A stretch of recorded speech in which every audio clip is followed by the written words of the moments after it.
Fouled back to the screen. We'll do it again. That was 98 miles an hour from Jackson Wiggins. There you go. On that big fastball. Wiggins, this is start number 2 for him on the season, as Tyler told you on the radio pregame. He is into his motion for the 0-2. Swing and a miss, strike 3. Miguel Villarroel cuts and misses at a vanishing slider low and away. First batter faced, first strikeout for Jackson Wiggins. That is the second consecutive start. He has done that here in 2025. Always a good sign when you give your key to the game is put the ball in the strike zone. You start off with 4 pitches, 4 strikes. That was a dirty breaker downstairs. Set him up with the 3 straight fastballs and then pulls that string below the zone. Wiggins with the K. Great start for Jackson Wiggins as he'll paint a strike now to Ian Petrutz. Just underway, top of the first inning. Of course, a postponement due to rain yesterday. Again, it's cold today. There's no question. It's 46 degrees, but the rain is not falling now, or sleet or snow or whatever that was yesterday. 0-1 is painted in the zone for another strike. Jackson Wiggins is pounding the zone here early after allowing 2 runs, 1 earned in 3 1/3 innings in his season debut against Beloit. And the 0-2, called strike 3. Fastball got him, 95 mph. Back-to-back strikeouts for Jackson Wiggins and the Chicago Cubs. Number 11 overall prospect. What a start. Yeah, my word. That's what he can do when he's on his game. And that's just a fastball middle down in the zone. And Petrutz can only watch. He was looking for something else right there, clearly. And Wiggins is on his game out of the chute here. Game 2 of the series. Big, tall right-hander Jackson Wiggins back to it now to Braden Jobert. Left-handed hitting. Designated hitter for Peoria. Wind is blowing in from center, as it usually does here in the month of April in this ballpark. Here's the 1-0, and it's upstairs for a ball. Braden Jobert, this goes well when you're trying to strike out the side. He is your strikeout man here in this game, brought to you by the Hoosier Lottery. If Jackson Wiggins can strike out Braden Jobert, one lucky section at Four Winds Field wins a free Cash 5 coupon from the Hoosier Lottery. The 2-0 is in for a strike. Says our home plate umpire, Connor Crowell. Trey Ward is working the bases and the umpiring crew, presented by Indiana LASIK Centers. The 2-1. That stays high and away, 3-1. Wiggins, who worked with Ariel Armas as his catcher back on opening day, has Miguel Pabon behind the dish here tonight. These two worked together down at Myrtle Beach last season. And the 3-1. Fouled away by Jobert. It's 3-2. Base is empty. Wiggins has punched out both Villarroel and Petrutz to begin the game. South Bend will be facing Darlene Saladin, the starter for Peoria, coming up next. But first, the payoff pitch from Wiggins. Just missed the outer edge. Pretty close. It was close, and it warrants a fan reaction. I like it. Yeah, perhaps one of those too close to take type of 2-strike pitches. Certainly, you can tell by the crowd. Love them getting into it, wanting to see the 3 outs, 3 strikeouts for Wiggins right out of the gate here. But alas, a 2-out base runner and Baez at the dish. He can still strike out 3, just can't strike out the side, I guess. Yep. Top of the first inning, no score. Now Joshua Baez takes high. For Jackson Wiggins, this is career start number 2 against Peoria. And I'll tell you what, the last time he faced the Chiefs, it was exactly this type of start that he did not have. Wiggins did not have command early on July 27th last season in this ballpark, as he'll throw over to check on Jobert, who was back diving in safely at first base. Wiggins went 2 1/3 innings. It was only his second Midwest League start. 5 runs allowed that day. He's set from the stretch. The 1-0 pitch is in on the knuckles of Joshua Baez. He's got a bright red pair of batting gloves on. He had to move those away from an inside fastball.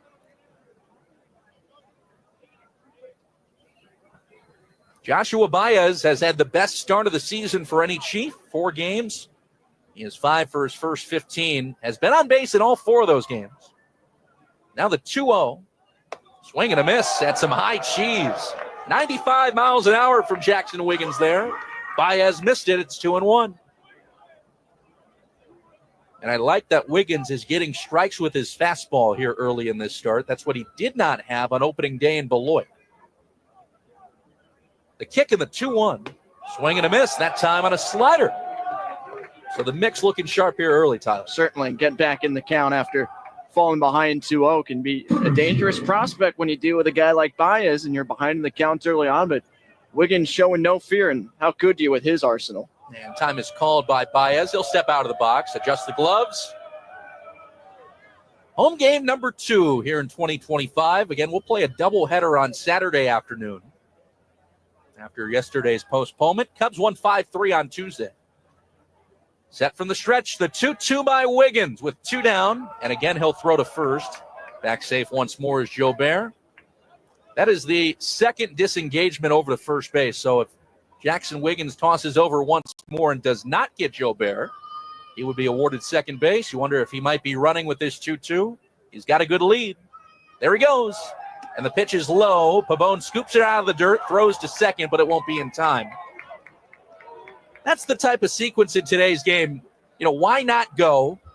He got a great jump as well because he knows if he gets back to the base in time, if Wiggins throws over, he gets second base free. Yeah, certainly. I mean, especially this early in a start, you can't imagine a pitcher is going to want to play that type of mind game. You just want to focus on that. You got 2 outs in the inning. You're probably not going to take that risk and complicate things further by throwing over to first. So good awareness by Jobert. So another full count with a man at second. And the pitch is a swing and a miss. Strike 3. Jackson Wiggins punches out 3 in his first inning at Four Winds Field at 2025. The Chiefs don't score. The Cubs are coming up next against Darlene Saladin on Sports Radio WSBT. Budweiser is proud to join forces with Folds of Honor, providing life-changing scholarships to the spouses and children of fallen or disabled U.S. service members and first responders. Locally, United Beverage Company of South Bend salutes the commitment to those who serve our community and country. Over the last 14 years, Anheuser-Busch and wholesale partners like United Beverage have donated over $28 million, which has contributed to Folds of Honor's delivery of 51,000 scholarships since the nonprofit's founding. To those who have served our country, thank you. This Bud's for you. Some knowledge belongs to us and us alone. The way our girlfriends walk, talk, touch their hair. Details that only a sister can know about her girls. But what about our other girls? The ones we carry with us every day. Our bond with our sister girls gives life. But knowing your breasts can save it. Go to knowyourgirls.org for the facts you need on breast health. Brought to you by Susan G. Coleman and the Ad Council. Pain or no pain, your wisdom teeth should be checked every year. Some wisdom teeth can become impacted, which can lead to cysts, tooth decay, and gum disease. Wisdom teeth can cause crowding, painfully damaging adjacent teeth. Not all wisdom teeth need to be removed, but they all do need to be monitored by an oral and maxillofacial surgeon. Find a surgeon near you for a complete examination at myoms.org. Sports Radio WSBT.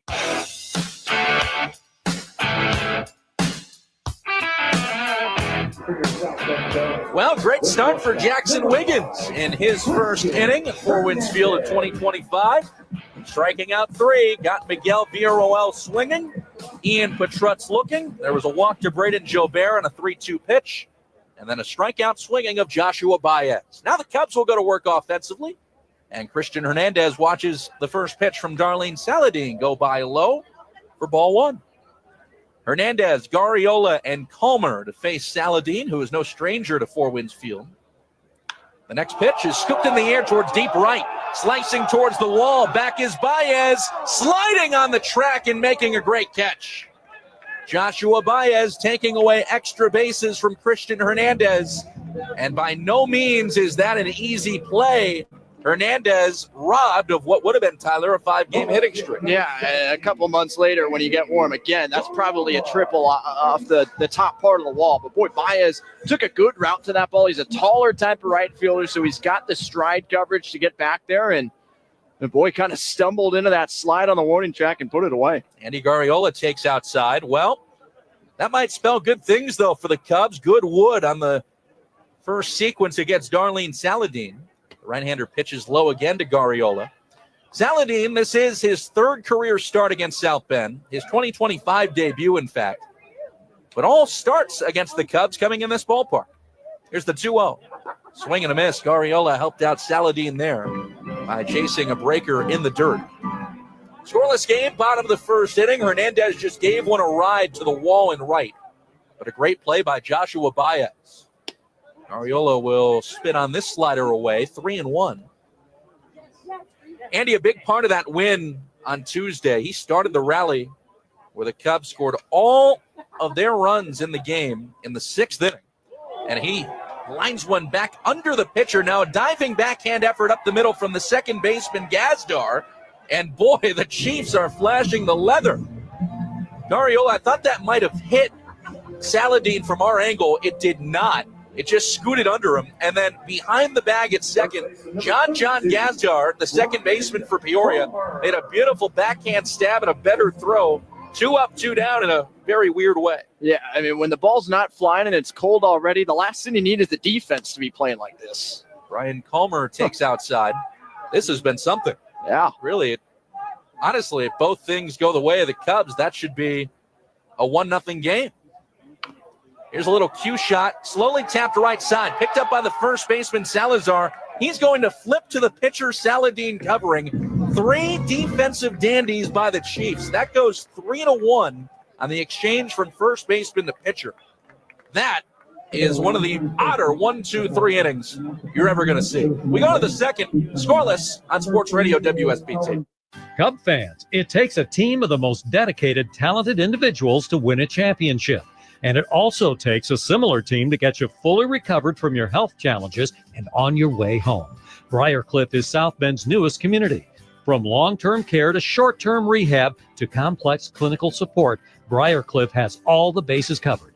Take a tour of their all-private suite facility or visit BriarcliffSouthBend.com. Let Briarcliff make your recovery a home run. Hey guys, millions of men experience ED, but not everyone can access or afford treatments like Viagra. At HIMSS, our own board-certified urologist, Dr. Peter Stahl, knows this better than anyone, and he knows that HIMSS can help. Hi, I'm Dr. Peter Stahl, Senior Vice President of Men's Sexual Health at HIMSS. I've helped many guys with ED, and it has never been more convenient to treat than it is right now, thanks to HIMSS. Through HIMSS.com, you can access a full range of treatment options for ED, including daily or as-needed meds through a 100% online process. If prescribed, your medication is shipped to you for free. Find the ED treatment that fits your needs. Options at up to 95% less than the brand names when you get started at hims.com/joy. To start your free online visit and find ED treatment at up to 95% less than brand name prices, go to hims.com/joy. That's hims.com/joy for your free online visit. Prescriptions require an online consultation with a healthcare provider who will determine if appropriate. Restrictions apply. See website for details and important safety information. Subscription required. Price varies based on product and subscription plan. Sports Radio WSBT.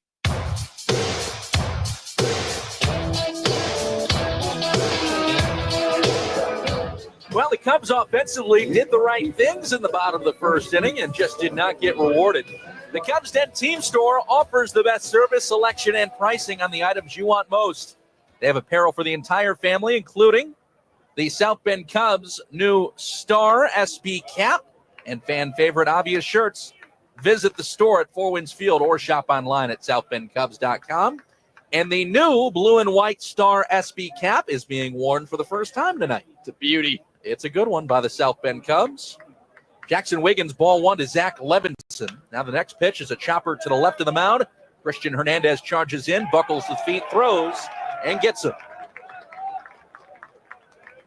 That'll go 6-3 to start the top of the second inning. You mentioned the feet.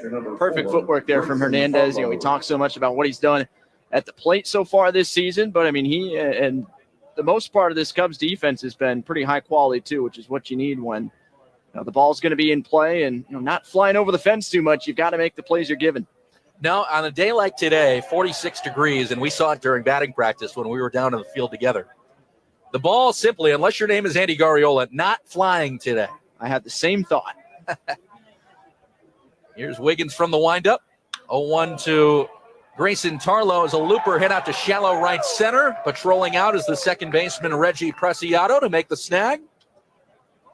Yeah, anybody during batting practice today, any baseball was knocked down on the warning track. And we saw, I'll tell you what, Tyler, some majestic shots where in June, Those are scoreboard shots. Those are getting to the tiki hut. The only guy that was able to push one out today during BP truly was Andy Garriola. Yeah, I saw a couple from Hernandez too, so I'll give him his due, but I mean, he had to put those right down the left field line, so it's tough. Trey Page will take inward on a fastball at 96. Jackson Wiggins painting strikes. Gotta like the look on Wiggins in his first home start. Big, tall right-hander with the 1-0. It's a changeup downward, 2-0. And really the difference in my mind from Jackson Wiggins in his opening day start at Beloit to a week later today is early count fastball command. The 2-0, just off the plate outside with the heater, 3-0, and this is Jackson's first 3-0 count. But consistently in Beloit in those 3 1/3 innings to start the season, he was falling behind like this. He deals a strike here down the chute, 3-1. But that first inning, he struck out 3. He's got 2 early outs here in the second. Nothing game, 2 down. The 3-1 to the lefty Trey Page is incoming from Jackson Wiggins. It's a bottom of the zone breaking ball. He got the strike call on the curve. Trey Page threw his bat to the left side on deck circle like it was ball 4. He's now going to call time and have to settle back in for a 3-2. Yeah, that's where you got to sheepishly apologize to the home plate umpire. Don't want to be showing him a pretty good spot there from Wiggins right down on the inside corner. Now back in the count. Wiggins looking for that 4th strikeout, and it's fouled away by Trey Page. Page in 3 games is 2 for his first 11 on the campaign. No RBIs. Crouch stance from the left side. Another payoff pitch from Jackson Wiggins with the bases clear. He starts the wind. Fouled at the plate. No chance for Miguel Pabon to hold on. It was a pitch around the ankles that Trey Page went after, and he was able to just get a piece. It's chilly, it's breezy, it's cloudy, but it's dry. No rain all day. Tarp was pulled this morning. Jackson Wiggins again wheels. And spoiling one more is Trey Page. Good battle here. About to hit its 9th pitch. 5 consecutive strikes, 3 of them foul balls from Wiggins to get back from what was a 3-0 spot to start with. Base is empty. A lot of Cubs infielders blowing into their hand to keep it warm. The 3-2 misses high on a breaking ball, and that's going to be ball 4. So Wiggins fell behind in that count 3-0. Came back with some really quality 3-2 offerings that Page just kept getting pieces of and kept surviving, and he'll take the walk. Second straight inning that has featured a 2-out free pass. And that'll bring up John Frank Salazar, the right-handed batting first baseman. No score here in the top of the second. Wiggins from the stretch, and Salazar pokes it foul. John Frank Salazar had a quality series against the Quad Cities River Bandits to start the season for the Chiefs. 3 games, 3 for 6 with an RBI. And in the wild Sunday extra innings affair between Quad Cities and Peoria, this infielder even got on the mound to pitch. Right on right, leading at first is Page. Wiggins deals, and it's inside. Salazar actually, as Wiggins was taking a little while to deliver that pitch, Salazar tried to call time. It was not granted by Connor Quowell, the home plate up, but it was actually a ball, so no matter for Salazar. Now Wiggins kicks the 1-1. In on the hands and fouled away. You know, John Frank Salazar is not really displaying any pain. I can't imagine that felt good there on a cold night. No, if you're going to make contact and it's not on the sweet spot, you want to keep it down toward the end of that bat. It's a little cold to be getting those jam shots, and I'm sure those hands are ringing, and as accordingly, he steps out of the box for a few extra seconds. Well, if I'm Jackson Wiggins, I'm doing that again. Miguel Pabon lays down the signs, and Wiggins agrees, ready to go. In the dirt, check swing, did he go? No, says Trey Ward, the base umpire. Always a tough call with the 2-umpire system. Trey Ward making that call from behind and to the right of the pitcher's mound with a man at first. Wiggins has got the long sleeve blue undershirt. The Cubs sporting the home whites, the blue pinstripes all over. Blue numbers and names on the back as Wiggins sets and deals the 2-2. Runner on the move. Pabone's throw to second deflects off of the runner, and then the ball dwindles in the shallow left center field. So the ball on the throw from Pabone ends up smashing into Page, and then again it deflected out to shallow left center. Page stays at second. So this has been a pretty similar first inning, or second inning, I should say, to the first. First inning featured 2 consecutive outs, plus a 2-out walk and a stolen base. So does this one. That first inning ended with a 3-2 strikeout. Does this one on the payoff? Yes, it does. Fastball blown past Salazar, and that's strike 3. Jackson Wiggins has punched out 4 Chiefs as we go to the bottom of the second, scoreless on Sports Radio WSBT. Pepsi Zero Sugar has a new, better flavor. A Zero Sugar Cola has never tasted this good. But we don't expect you to take our word for it, so we're putting it to the test. Starting with me. My mouth is watering already, so I think we can skip the drum roll and get right to the main event. Cue the fireworks. We have an official best Zero Sugar ever. It's delicious, it's refreshing, and it's so good you'll need to try it for yourself. Trust me. Pepsi Zero Sugar. Zero never tasted so good. That's what I like.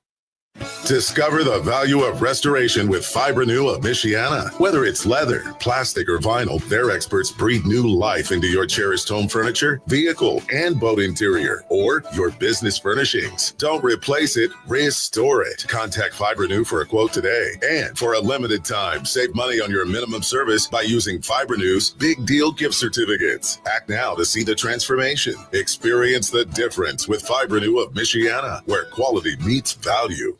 Has your child swallowed your medicine, your laundry detergent, your nail polish remover? Call the Poison Helpline. Have you inhaled paint thinner, glue, pesticides? Call the Poison Helpline. Have a question about a dose, a fume, something your kid just drank? Call the Poison Helpline. Poisonings can happen at the home, on the job, or in the great outdoors. Call the Poison Helpline first for fast, free advice from medical professionals. Call 1-800-222-1222 anytime, anywhere. 1-800-222-1222. Save the number, save a life. Brought to you by the U.S. Department of Health and Human Services. Sports Radio WSBT.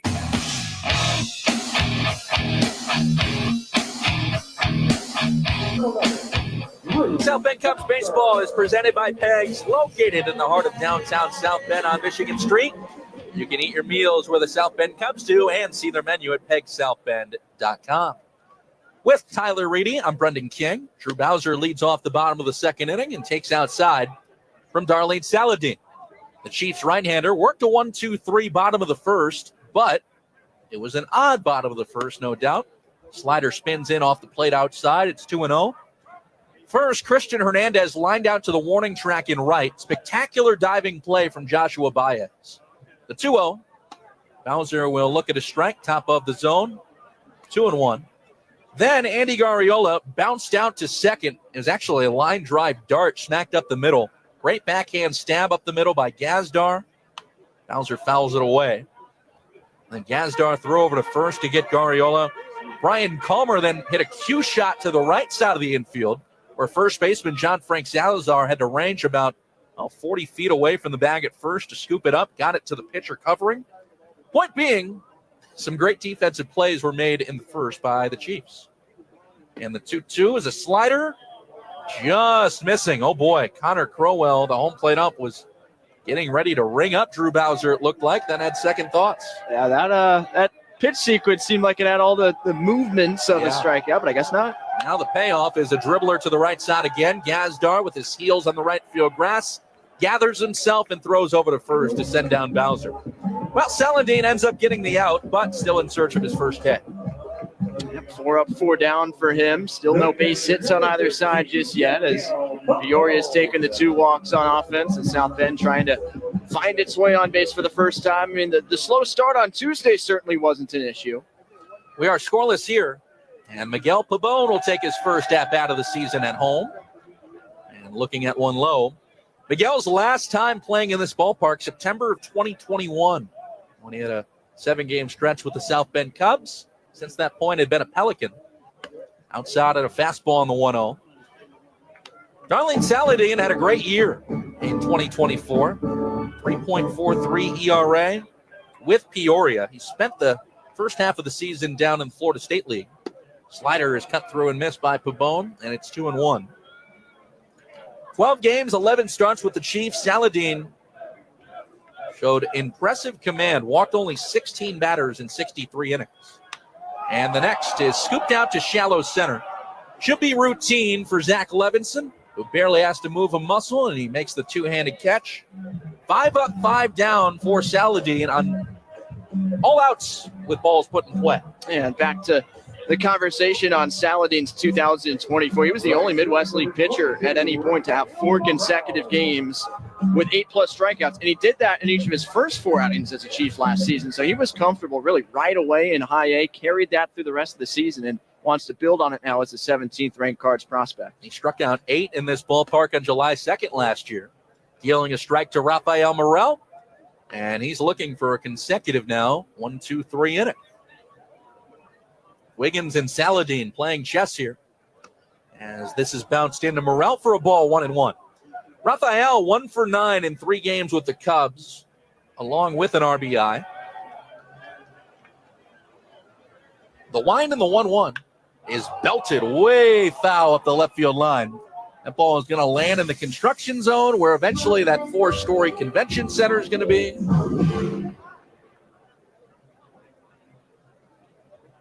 That ball can act as the cornerstone, right?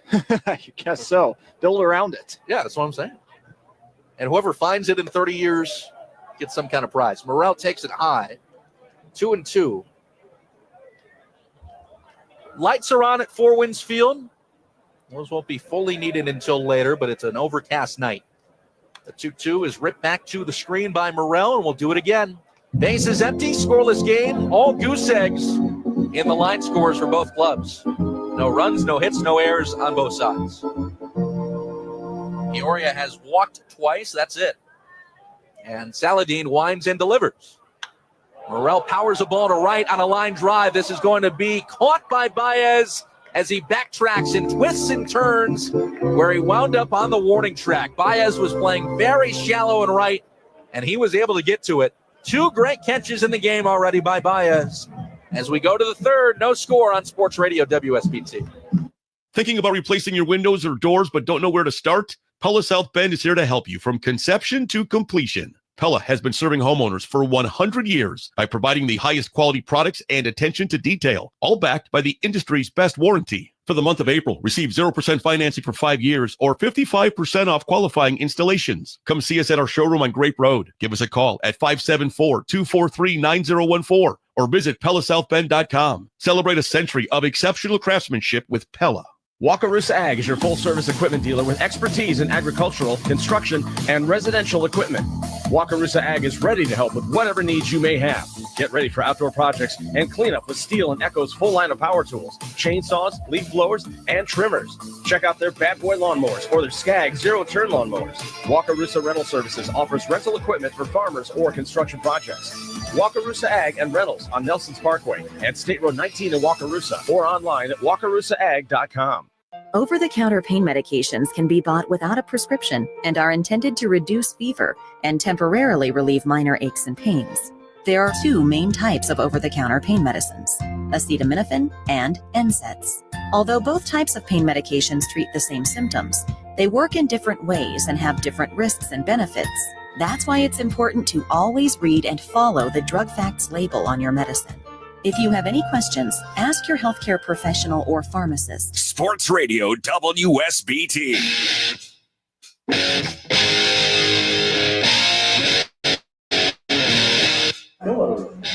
South Bay Cubs baseball here on Sports Radio WSBT. We are talking to you from the Pella Windows and Doors broadcast studio with Tyler Reedy. I'm Brendan King. Scoreless.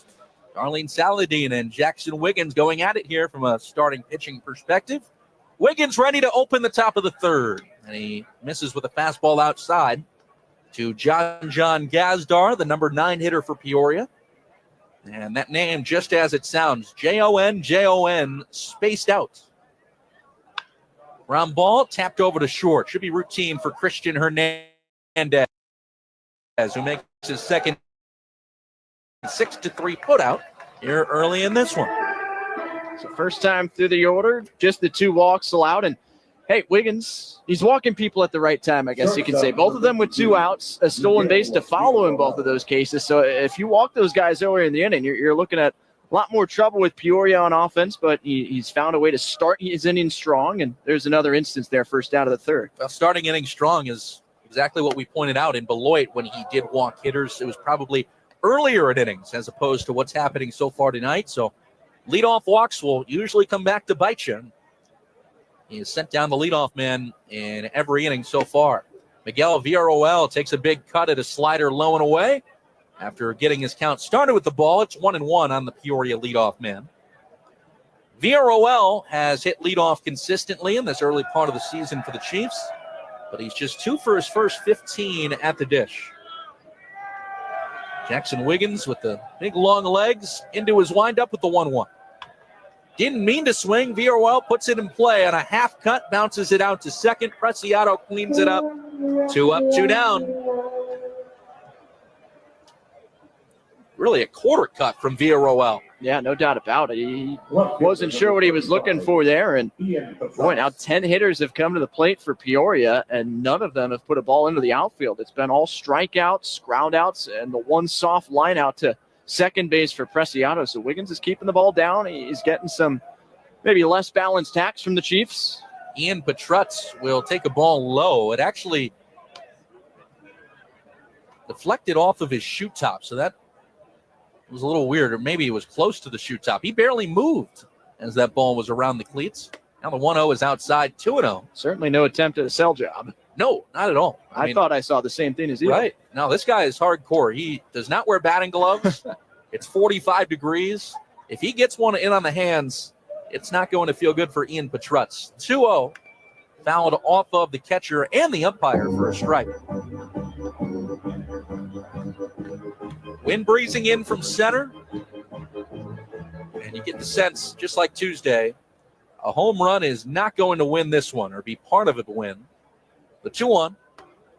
Check swing and a ball inside. Did he go? No.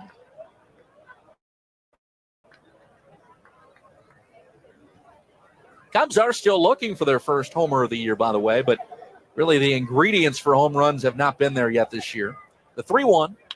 Chopped over to third to Drew Bowser, who is playing even with his bag. He will make a strong throw to first. And it's a 1-2-3 inning for Jackson Wiggins. 6-3, 4-3, 5-3. And we go to the bottom of the third. Scoreless on Sports Radio WSBT. Hey fans, catch the excitement of minor league baseball with the Bally Sports Live app. Watch your favorite team or scout the top prospects. Every game live all season long. Strike 3, you're out. Plus, stream the Savannah Bananas and emerging fight sports to keep the action going. Best of all, it's totally free. No credit card required. Download the Bally Sports Live app today on your phone or connected device. If there was ever a time to live united, it is now. Now is the time to speak with one voice, to build up, not tear down. It's time to join hands and live united against the problems that keep our communities from thriving. United Way fights for the health, education, and financial stability of every person in every community. Will you? Volunteer or donate now at unitedway.org. Hi, everybody. I'm Jack Hanna. Since I was a boy, I've been fascinated with animals, especially their tireless work ethic. Just look at birds who gather supplies to build nests, or penguins who travel up to 500 miles to secure food for their families. This work ethic is shared by our best friends, canines who perform life-saving work every day. Dogs comfort returning veterans. They work with diabetics, alerting them when there's a change in their blood chemistry. Working dogs are valuable in many ways. So please join me and American Humane in supporting our heroic working dogs. Go to AmericanHumane.org to learn more. Sports Radio WSBT.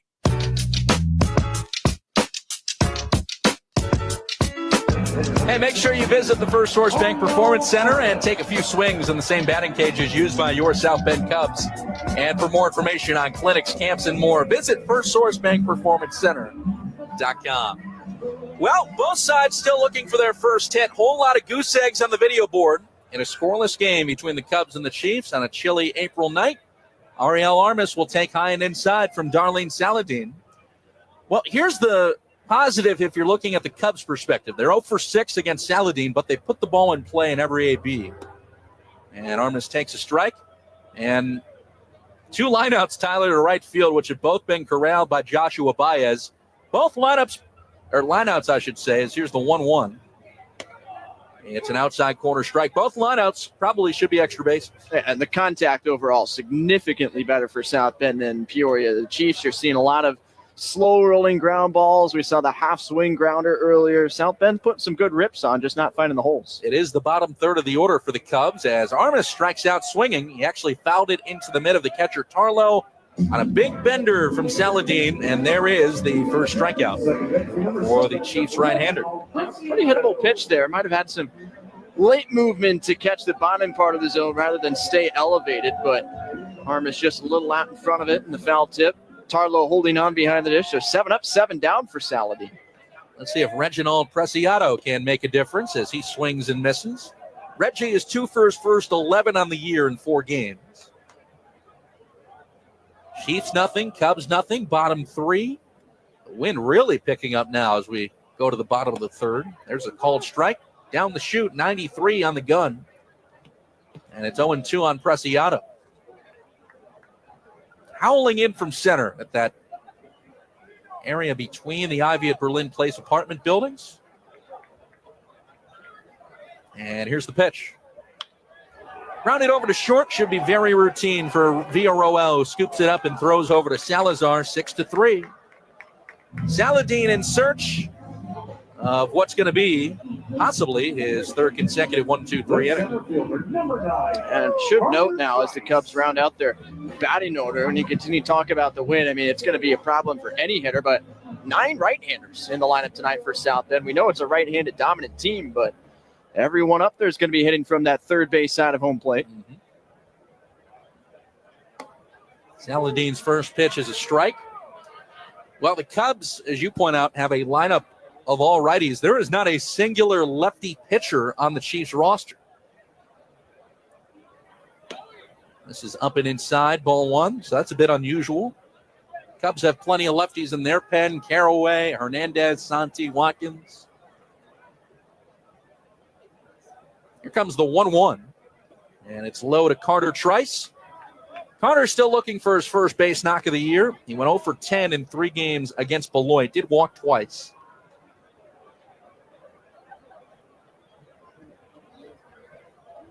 Two and 1, bases clear. Saladin, who always works off the right side of the rubber, pitches the 2-1, and Trice will look at it away. 3-1. Trice has got the eye black beneath both eyelids. Got the ski mask addition on the neck, keeping that warm. The 3-1. Sliced up the right field line, and that's going to be drifting foul onto the grassy hill. It's 3-2 on Carter Trice.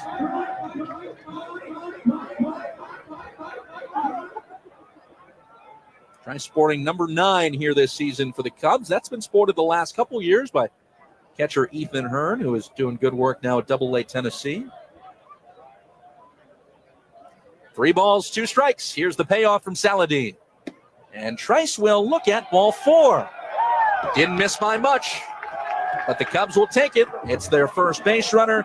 It comes on a walk, and a great time to remind you that all Cubs walks are brought to you by Best One Tire and Auto Care.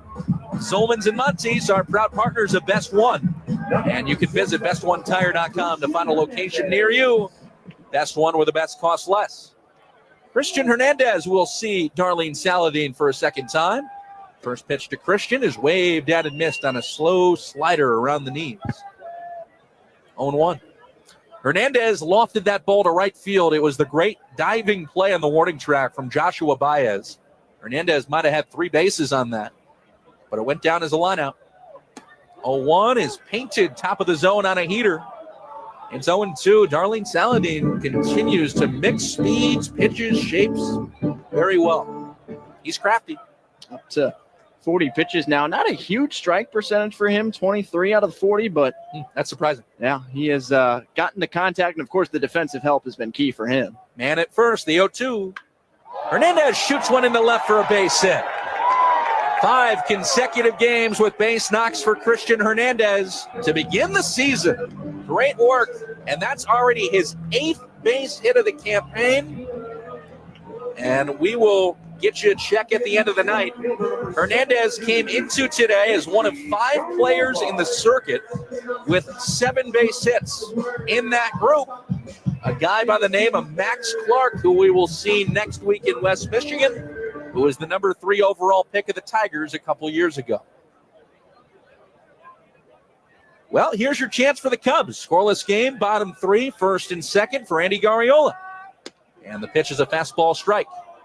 Go ahead. Yeah, I do want to point out with that Hernandez single, that was an 0-2 middle breaking ball. So not where Saladin wanted to locate it all, and that's why Hernandez is a top prospect in the Cubs system. Did the right thing with it, hit it hard. 0-1 on Andy Garriola. And the pitch is lasered towards right. Moving over and making a running catch is Joshua Baez. Joshua Baez has robbed the Cubs of multiple runs and multiple hits. And we're only going to the 4th inning. A tip of the cap to the Chiefs right fielder. Cubs leave a pair. We go to the 4th. Tyler Reedy has got the middle innings next. Scoreless on Sports Radio WSBT. Hey, this is Carrie Peugeot. I do the weather in the mornings on WSBT. I wanted to let you know this summer is going to be an amazing time for you. You're going to have some long weekends. Maybe you're going to take a much needed vacation or sneak in some fishing after work. Whatever it is, it'll be great for you. And I want you to enjoy it. So before you pack your bag or buy your bait, take a minute and get the forecast from me. Have a great summer.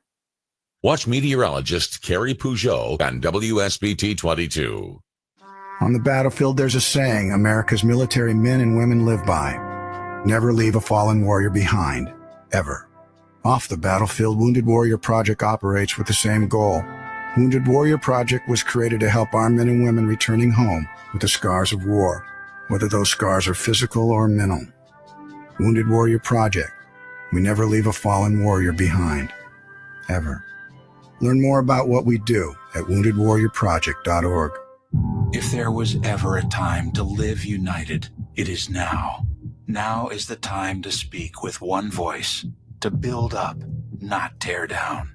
It's time to join hands and live united against the problems that keep our communities from thriving. United Way fights for the health, education, and financial stability of every person in every community. Will you? Volunteer or donate now at unitedway.org. WSBT South Bend, WQIQ and W291DK St. Joseph Sports Radio WSBT. It's a scoreless ball game, top of the 4th inning between Peoria and South Bend, along with Brendan Keene. Tyler Reedy, glad to be with you here as we move along at Four Winds Field. Only 1 total hit so far, and the first pitch to Braden Jobert, the designated hitter, is bounced to second base, and Preciado makes the play. It's a first pitch ground out, another one for Jackson Wiggins on the mound.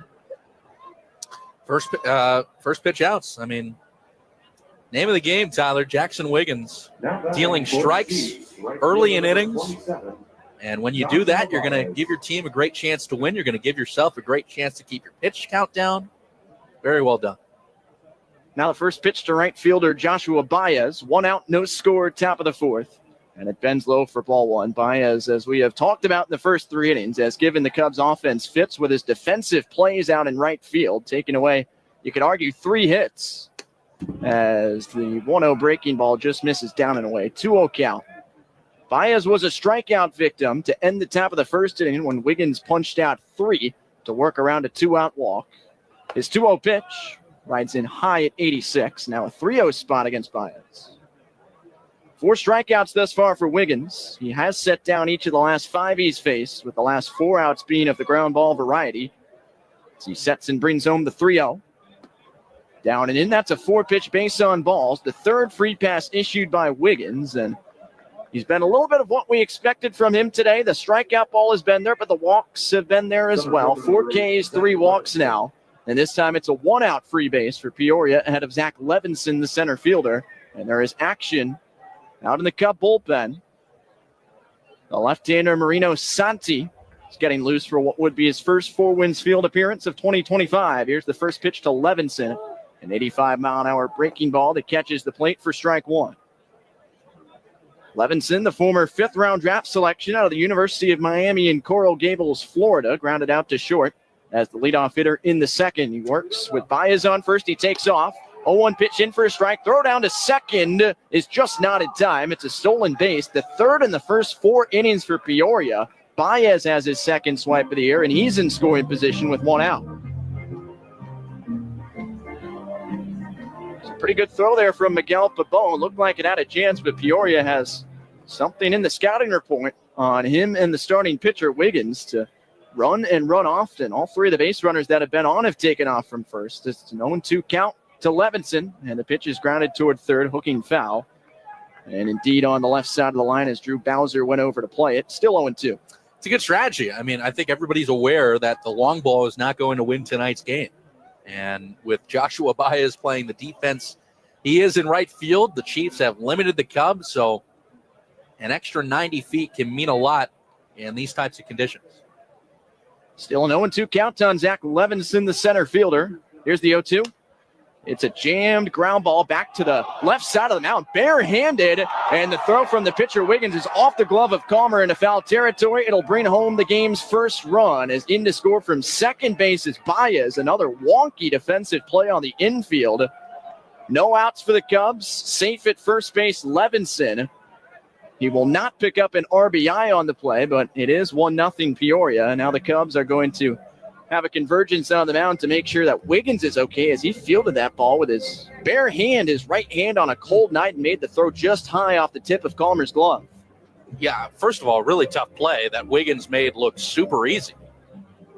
I mean, coming off the mound, first of all, Wiggins, his delivery finishes to the first base side of the mound. So he had to go over, barehand that baseball as you described, which he did brilliantly. And then he lofted that throw. Calmer missed the ball. So curious as to who the error is going to go on. Because it wasn't necessarily room service from Wiggins, but it was such a tough play. So error will go on somebody, that's for sure. And the throw definitely would have beat him. Levinson going down the first base line. They give the error to Wiggins. Yep, and no base hit, which is the right call. No RBI either, so Peoria takes the 1-0 lead for a second consecutive ball game. It was 2-0 Chiefs in the top of the 6th on Tuesday before the Cubs roared back with 5 runs in the bottom of that inning as the first pitch to catcher Grayson Tarlow swerves in for a strike. Tarlow, a line-out victim, a soft line-out just behind second base where Reginald Preciado went out and made the grab in the second. Runner at first base, Levinson, 1 out, as the next offering is grounded to short. Should be 2. Hernandez through Preciado to Calmer. That's a double play. 6-4-3 gets the Cubs out of the top of the 4th. Peoria strikes first, however. It's a 1-0 Chief lead midway through 4 in Game 2 of the series on Sports Radio, WSBT. Hey, this is Carrie Peugeot. I do the weather in the mornings on WSBT. I wanted to let you know this summer is going to be an amazing time for you. You're going to have some long weekends. Maybe you're going to take a much needed vacation or sneak in some fishing after work. Whatever it is, it'll be great for you. And I want you to enjoy it. So before you pack your bag or buy your bait, take a minute and get the forecast from me. Have a great summer. Watch meteorologist Carrie Peugeot on WSBT 22. Budweiser's weekday sports beat. It's time to talk Notre Dame football recruiting with Blue and Gold Illustrated's Mike Singer. North Carolina as a whole is really important for Notre Dame in the 2026 cycle. It's interesting, like some of those southern states, it's like cycles, which one Notre Dame's really involved with. I don't think there's like really a rhyme or reason. It's just like how class goes. Like some years Notre Dame's really involved in Georgia. Sometimes it's Florida. This cycle, North Carolina. Weekdays at 5. Sports Radio WSBT. Water is all around us. No wonder it's hard to imagine we're facing a water crisis. But we are. So that's why the American Planning Association brings you simple ways to save water at home and in your community. Learn more at planning.org. That's planning.org. A public service message from this station and the American Planning Association. Sports Radio WSBT.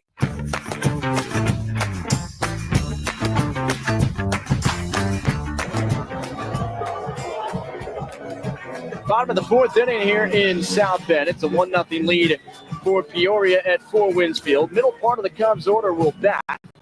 Trailing by a run, Brian Calmer, Drew Bowser, and Miguel Pavone against Darlene Saladin, who ran into a little bit of trouble for the first time in the bottom of the third inning after getting the first 2 outs cleanly. He walked the 9-hole hitter Carter Trice, and then Christian Hernandez belted an 0-2 single to left, putting 2 runners on with 2 outs for Andy Garriola, but he lined out to right on a third. Wonderful defensive play by Joshua Baez to keep the Cubs off the scoreboard. Tyler Ritty, Brendan King with you as the first offering to Calmer's down and away, a breaking ball for a 1-0 count. Calmer grounded out to end the 1-2-3 bottom of the first inning. A slow roller to first base that ended up a 3-1 ground ball. Here's the 1-0 pitch. Cut on and miss. Fastball near the top of the zone right by him at 92. 1-1 count on Calmer, the former 18th round draft selection out of Gonzaga University. Here's the pitch. Swing and a miss. Same pitch, same result. 91 near the top of the zone. Calmer played college baseball at 3 different schools before entering the Cubs system. His first 2 years at Arizona State near his hometown of Phoenix.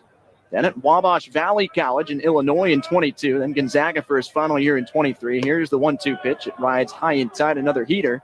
2-2 count.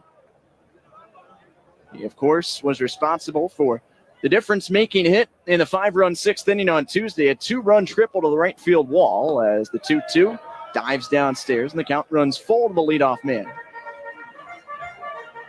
Drew Bowser, Miguel Pavone to follow as the Cubs seek to build on a 2-base runner, bottom of the fourth. Bottom of the third, I should say. Here comes the full count delivery. And Calmer sends it fouling straight back over our heads, and it remains a filled-up count.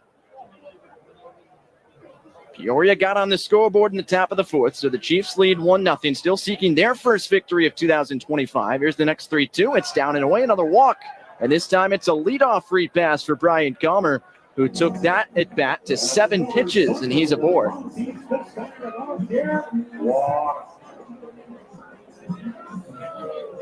Now we'll see what Drew Bowser can do with the early inning base runner in his Four Winds Field debut. Bowser led off the bottom of the second for South Bend, grounded out to second base. Steps in with the light blue batting gloves, right-handed batter's box as he fouls the first pitch, spraying it off to the right side. Bowser's out of Stanford University, drafted in the 20th round of the 2023 draft. Stanford, by the way, the same school that produced Nico Horner. Off to a 2-for-9 start this season. His first year in South Bend.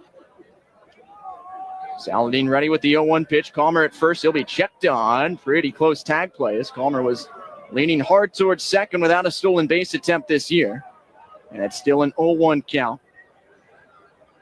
Nobody out here, bottom of the fourth. 1-0 lead for the Chiefs. The Cubs have the game's only hit. 0-1 to Bowser. And on his hands, fouled off to the first base side again. No balls and 2 strikes. Bowser comes off his first full professional season last year. Spent 58 of his 69 games in Myrtle Beach. 162 with the Pelicans. Did connect on 4 home runs. Drove in 20 runs as well. So he's ready for an 0-2 from Saladin, who has just 1 strikeout and fires high with the fastball at 91. It's 1-2. Brian Calmer, the base runner at first. He took a leadoff walk on 7 pitches.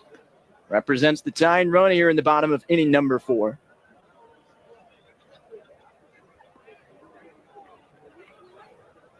Saladin sent 1-2 pitch. Got him swinging. Fastball at 91, climbs the ladder, and Bowser couldn't get to it. He's down on strikes. The second punch-out victim for Saladin. 1 out now in the 4th.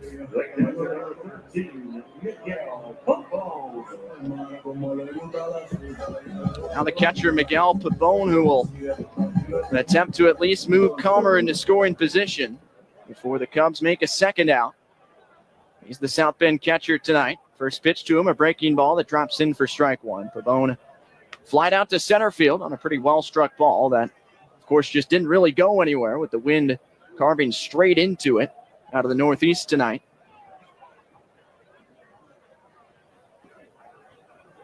Saladin sent with the 0-1 pitch, holding the dark glove up near his chin. Instead, he'll fire back over to first base where Calmer's diving in safely. 1-0 Peoria lead, bottom of the fourth inning. This is Game 5 of the Cubs season. Game 2 here at home, a 5-3 win for South Bend in the Tuesday night home opener. Yesterday's contest postponed to a Saturday doubleheader. Here's the 0-1, and Pavone is late on the 89-mile-an-hour fastball, 0-2.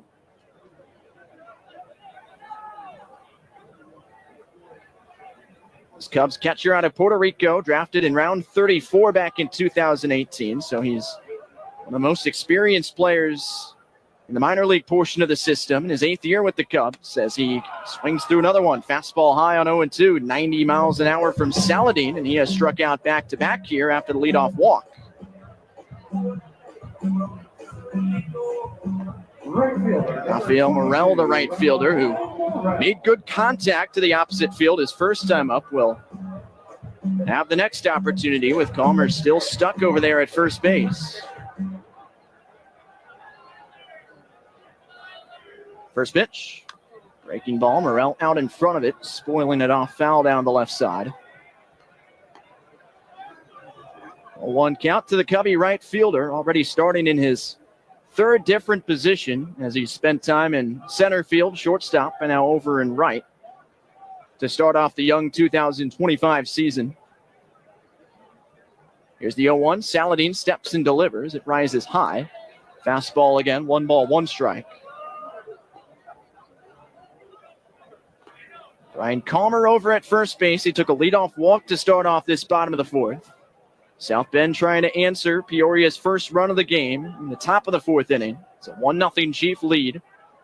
Saladin set. Here's the 1-1. Down and away, swing and a miss from Morel. 83 miles an hour on the off-speed pitch, and it's a 1-2 count. Saladin trying to strike out his 3rd consecutive Cub.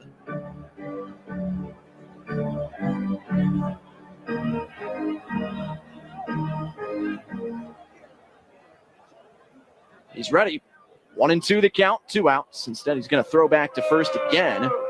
Brian Calmer getting his work in, having to dive back to first base, getting that pristine white pinstripe uniform a little bit dirty in the middle innings. Does not have a stolen base as a South Bend Cub. Takes his lead again, a short one on 1-2. Now the pitch. Fouled straight back in our direction. It catches the netting and springs back down. Still 1-2 against Morel.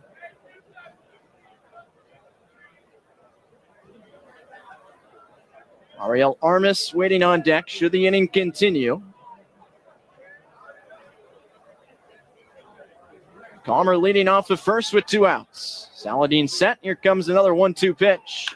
It's lined sharply on 2 bounces to second, but Gazdar had it played perfectly, and he'll go the short way to the bag, where Villarroel, the shortstop, was covering, and that does it for the 4th. Peoria holds on to the 1-0 lead as Saladin navigates the leadoff walk.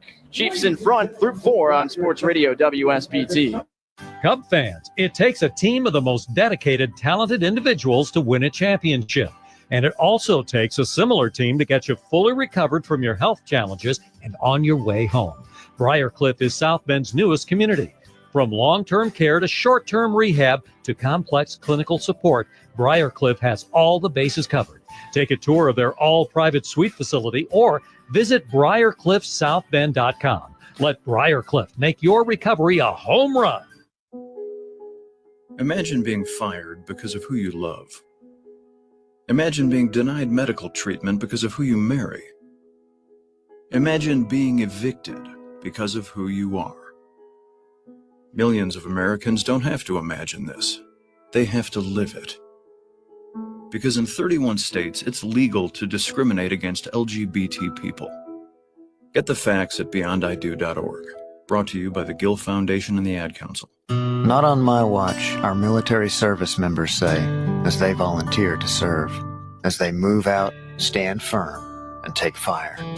So not on our watch, we say, to the severely ill or injured veterans who can't get the care they deserve to live full and independent lives, even when there's no government funding or a nursing home seems like the only option.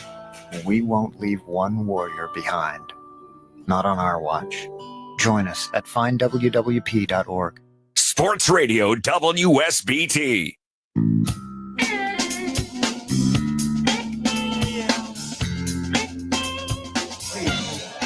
Top of the fifth inning, and we've got a call to the bullpen presented by Carpenter's Local 413. Much has changed over 120 years, but growth still rests on opening doors to all working carpenters. For more information, visit carpenterslocal413.com, and it's the left-hander Marino Santi making his second appearance of the season.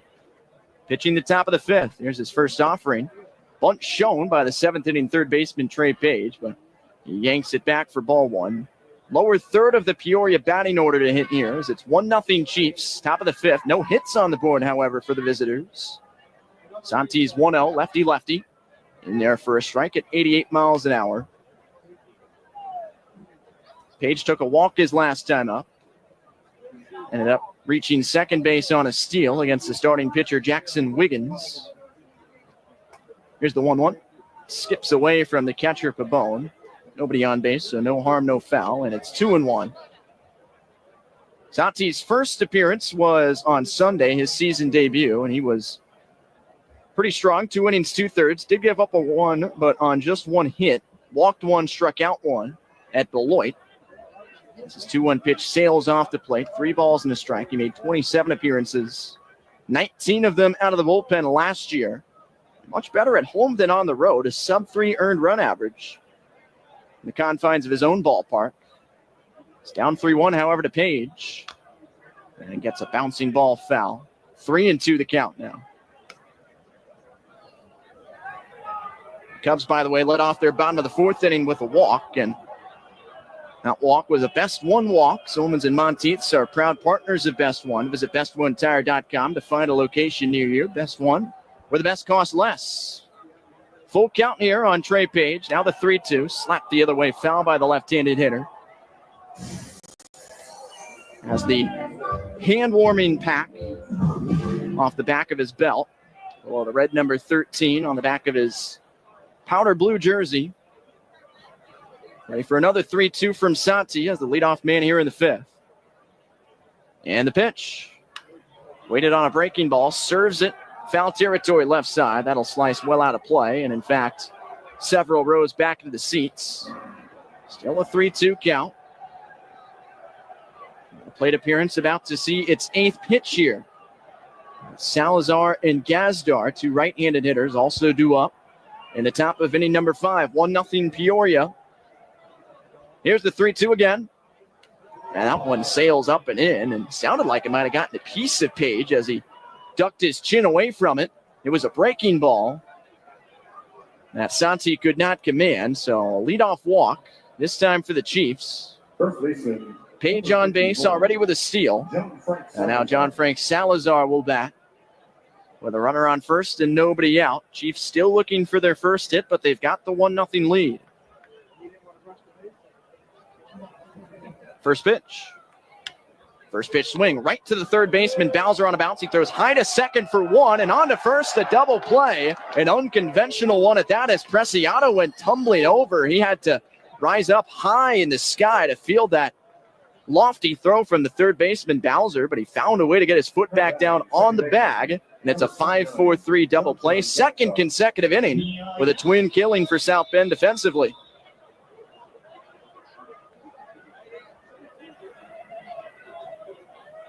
First pitch twofer at that. And now John Gazdar hits with 2 outs, bases empty, and takes the first pitch fastball high for a ball. Gazdar, ground out victim to short his last time up in the third.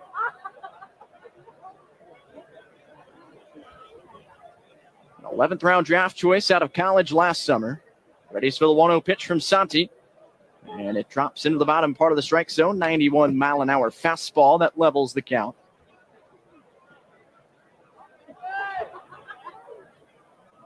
1-1 against the Peoria 9-hole hitting second baseman. Here's the pitch.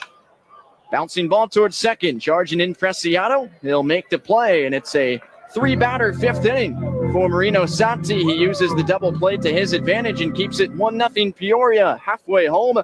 Cubs looking to tie it up when we return on Sports Radio WSBT.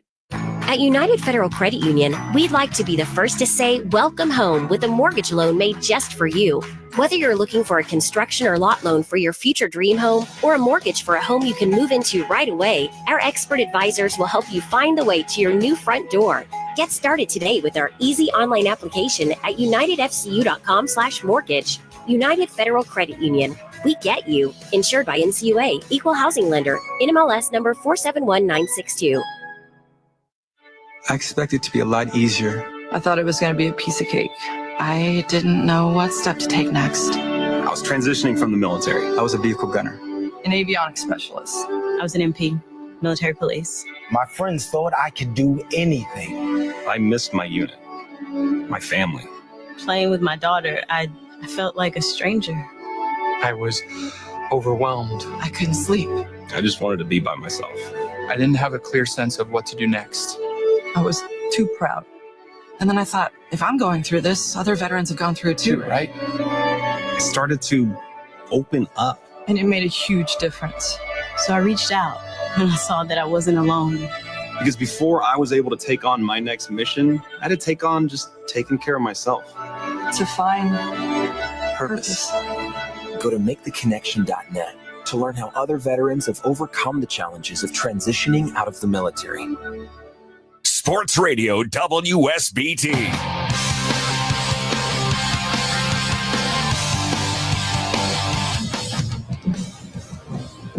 Welcome back. Top of the fifth inning. We're coming to you from the Pella Windows and Doors broadcast studio here at Four Winds Field in downtown South Bend.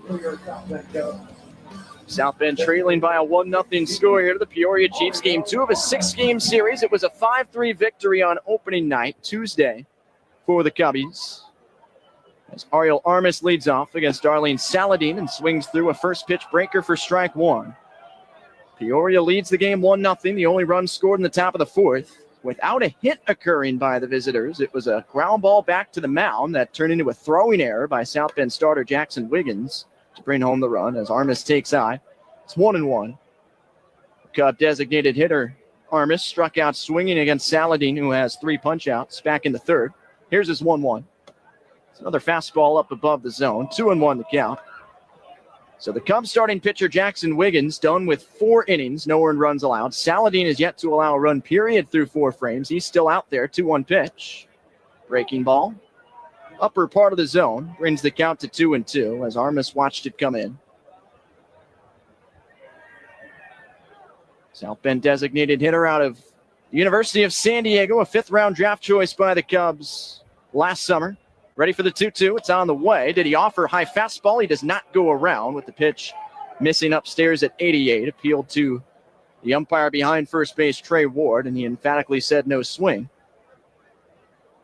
So it's 3-2 now with Preciado and Trice to follow in this bottom of the 5th. Now the offering from Saladin. Popped up and foul back behind the plate.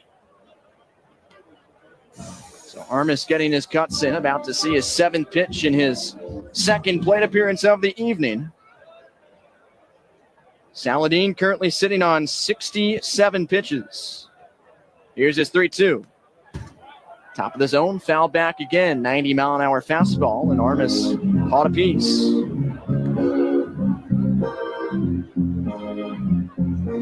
Saladin has been so good at every level he's pitched at within the Cardinal system. Brings home another 3-2, and Armis slices it away. Well foul off to the right side. That'll clear the grassy hill in the right field corner and reach the concourse out near the fun zone. 8 pitches now in the battle here between Saladin and Armis. And the count still 3-2. No outs, nobody on. Bottom of the 5th, 1-0 Peoria. Next pitch. Barrel down the left field side and foul. Look out. That catches the protective netting newly installed right in front of the picnic garden area near the left field corner. And it remains 3-2. It'll be a double-digit pitch count in this at-bat for Armis. 4 straight foul balls. The next 3-2. Popped foul behind the plate again. Saladin keeps trying to use that fastball up in the zone. But Armis has caught up to it every time, at least enough to spoil it away foul. Yet another 3-2 pitch on the way. Saladin steps, kicks, steals. And it's a ball downstairs. Breaking ball that Armas takes wonderfully. That's a well-earned 11-pitch leadoff walk, the second consecutive inning leadoff walk for South Bend. And that's another Best One walk. Solomons and Monteiths are proud partners of Best One. Visit bestonetire.com to find a location near you. Best One, where the best costs less. And that walk draws a chat out on the mound for Peoria. Saladin is, in fact, going to give the ball up. And the Chiefs will make a move to their bullpen. So both pitchers go 4 innings. Saladin responsible for the leadoff man at first, Armas. And we'll tell you about the new Peoria arm when we return. Bottom of the 5th inning. Cubs looking to tie it on Sports Radio, WSBT. Okay, team, we got to try something new. Something big. Something like the new Mega Millions. With automatic multipliers on every play. Non-jackpot prizes start at $10 and go up to $10 million. Coach, what about the game? This is the game. Now get out there and try for a win! Every play is automatically more mega with the new Mega Millions from the Hoosier Lottery. Must be 18 or older to play. Please play responsibly. Dear Truckin' Awesome, does Toyota Tundra have heart-pounding horsepower? Truck yeah. Is Tacoma styled for the wild and as rugged as it comes? Truck yeah. And the 4Runner, tough as nails, ready for any trail? Truck yeah it is. Find your Toyota truck at Toyota.com. Put adventure in gear and floor it. Toyota, let's go places. Sports Radio WSBT.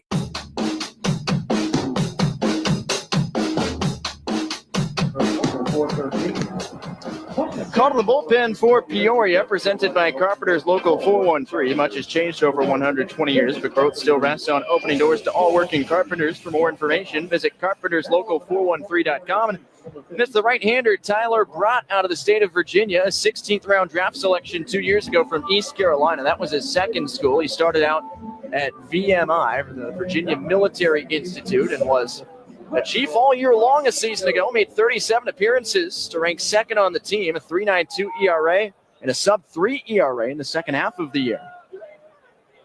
He faces Reggie Preciado, the second baseman, fires down and away, ball one. Bottom of the 5th inning, 1-0 Peoria. The Cubs do have the leadoff man on first, Ariel Armas. He took a walk on 11 pitches.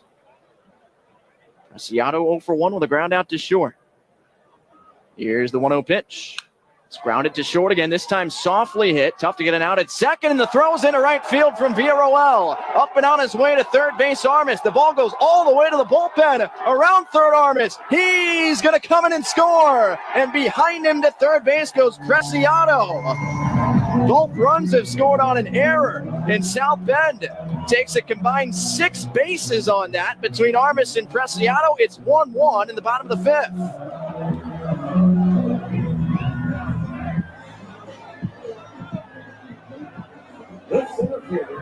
That should have been an out at second base. The ball was softly hit to Villarroel, who charged in and slightly off to his right toward the third base line and had time to wing it over. Off platform, I will say, to second, but he put it wide on the first base side.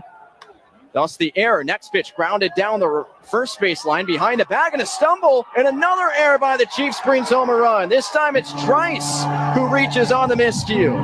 And coming down from third base, Preciado to make it a 2-1 Cub lead. That was a little cue shot off the end of the bat that dribbled parallel with the first base line. And the first baseman, Salazar, covered it up, but mishandled behind the bag. And as he got up from his crouch to march toward first base, looked like he left the baseball just right underneath him. And by the time he realized it was still sitting on the dirt and attempted to flip it to Brott, his relief pitcher, Trice was already safe at first. So the Cubs take a 2-1 lead, very unconventionally, and now all the great defensive plays we saw from Peoria to start off the game are balancing back out with some mistakes. 2 errors, back-to-back pitches. As the next offering is a fastball down and away to the top of the order, Christian Hernandez. Still nobody out here in the inning, so South Bend flipping the lineup card over now has a chance to really make this hurt. Already up 2-1. Here's the 1-0 to Christian. Jam shot. Foul territory first base side. John Frank Salazar drifts over and puts it away. And at long last, there is the first out of this bottom of the fifth inning.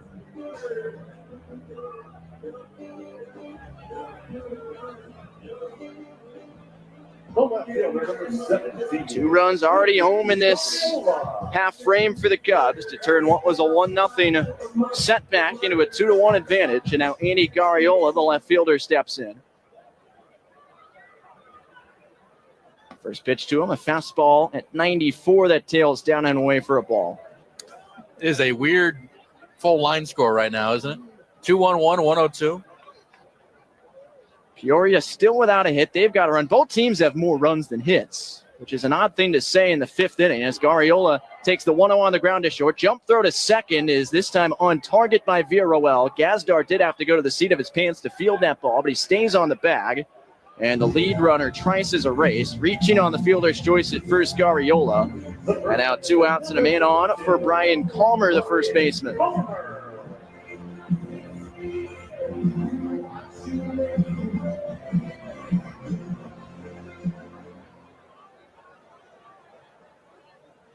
Two to 1 South Bend, bottom of the fifth. Just one total hit in this game, as we mentioned, as the first pitch to Calmer is a breaking ball up and in, he fouls off. Calmer 0 for 1, took a leadoff walk his last time up in the fourth. 2 Cub runs have scored in this half inning, both of them fueled by Peoria errors. Before the 0-1, a check back on first, where Garriola's back in safely. He has not attempted a stolen base this year.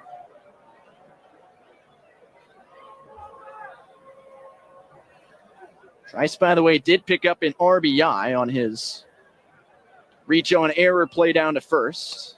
0-1 pitch to Calmer's cut on and miss. Fastball right by him over the plate. And it's 0-2. So it's Garriola, the runner at first. An 0-2 count. 2 outs, bottom of the fifth inning. Here's the next delivery to Calmer. First, another check on Garriola, the first base runner, who doesn't even have to dive back in. Just steps over to the bag, not with a huge lead. Tyler brought the pitcher in relief of Darlene Saladin for Peoria. Here's the 0-2. It's on the outside corner. Strike 3 called, a fastball that rings up Brian Calmer and ends the fifth inning. A wacky, eventful fifth at that for South Bend. The Cubs take a 2-1 lead with the help of 2 errors in the Peoria field. And it's 2-1 South Bend to inning number 6 on Sports Radio WSBT. Budweiser is proud to join forces with Folds of Honor, providing life-changing scholarships to the spouses and children of fallen or disabled U.S. service members and first responders. Locally, United Beverage Company of South Bend salutes the commitment to those who serve our community and country. Over the last 14 years, Anheuser-Busch and wholesale partners like United Beverage have donated over $28 million, which has contributed to Folds of Honor's delivery of 51,000 scholarships since the nonprofit's founding. To those who have served our country, thank you. This Bud's for you. Let's talk about America. Not taxes or tweets or the issues that divide us, but how incredible our country is. Left, right, up, down, state lines to winding coastlines. Whether you come home to a crowded city street, tree-lined suburb, or sleepy small town, everyone deserves to live in a clean, green, and thriving community. And we all share in the responsibility to create beauty that ripples from one neighborhood to another and one block to the next. We are Keep America Beautiful, the nonprofit working with millions of people just like you to end littering, improve recycling, and beautify our communities. Because every mindful action and sustainable habit has a positive impact, and it all adds up. Learn how you can join Keep America Beautiful at KAB.org. Together, we can do beautiful things. Sports Radio WSBT.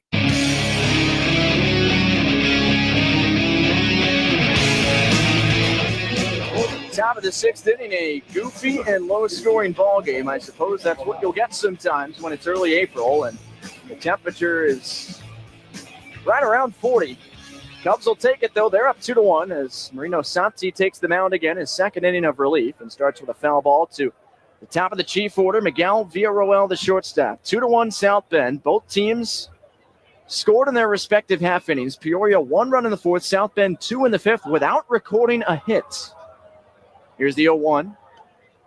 Floats off the plate, a changeup at 77. 1-1 the count. It's Villarroel, Petrutz, and Jobert, upper third of the chief batting lineup, to hit in the top of the sixth.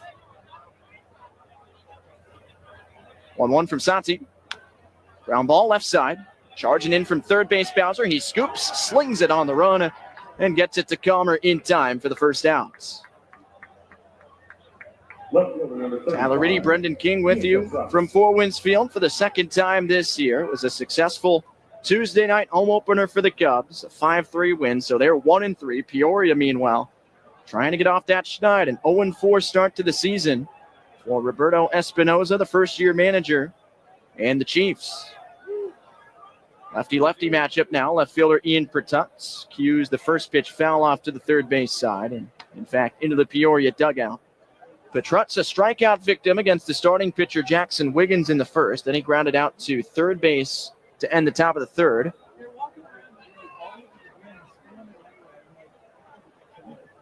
A 1. Breaking ball back in there at the bottom part of the zone. An 0-2 count. The Cubs infield, well, shifting, I'll say, as much as they can here, with the shortstop Hernandez playing almost right behind second base. Second baseman Preciado with his heels on the outfield grass. Here's the 0-2.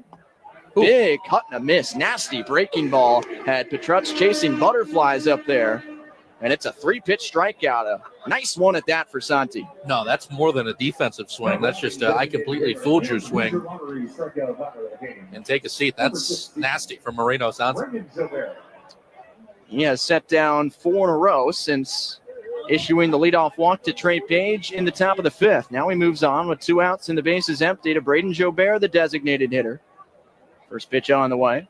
Hits him square in the upper part of the back, and it was a fastball at 89. Jobert crouched down for a moment and now disregards the batting gloves and makes his way down to first base. Again, there are much better nights over the course of a regular season than this one to take a hit by pitch. Yeah. Jobert is on with 2 outs. Yeah, and that's gonna tighten up as we go, and hopefully his bed at the loft is comfy. Especially if he's sleeping on his back. That's right. So now Joshua Baez, the right fielder, will try and make Santi pay for that first pitch, hit by pitch. Fouls off the first delivery for strike 1. Baez worked a walk his last time up on the fourth inning. Didn't have to do a whole lot of work, though. It was a 4-pitch free pass issued by Wiggins in his final frame. Baez came around to score the only Chief run. It's 2-1 South Bend. Top of the sixth as the 0-1 pitch comes back in for a strike. So really all strikes in this inning from Santi outside of the plunking of Jobert, who's the base runner at first with 2 outs. South Bend left-hander trying to deal a second consecutive scoreless frame and keep the 2-1 lead intact. Here comes his 0-2 pitch. Long set and the fire. Down and in at 93. He revs up the fastball, but it's 1-2. 1 run on no hits and 2 errors defensively for the visiting Chiefs. The Cubs have 2 runs on 1 hit and 1 error. 2-1 South Bend lead. Now the 1-2 offering from Santi instead of stepping a fire over at first, where Jobert's back safely. He has already stolen a base in this game. It was off of the right-handed starting pitcher Wiggins in the first.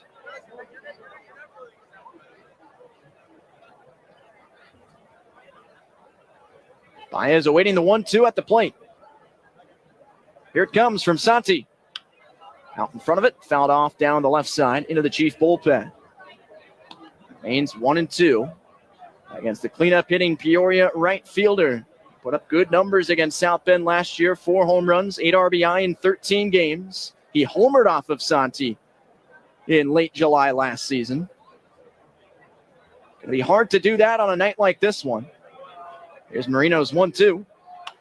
It's a breaking ball that floats top of the zone and is slapped the opposite way into right field. Moving up to second base, Schobert. It's a single for Baez, just the first hit of the game now for Peoria. And it has 2 on with 2 outs in the top of the 6th.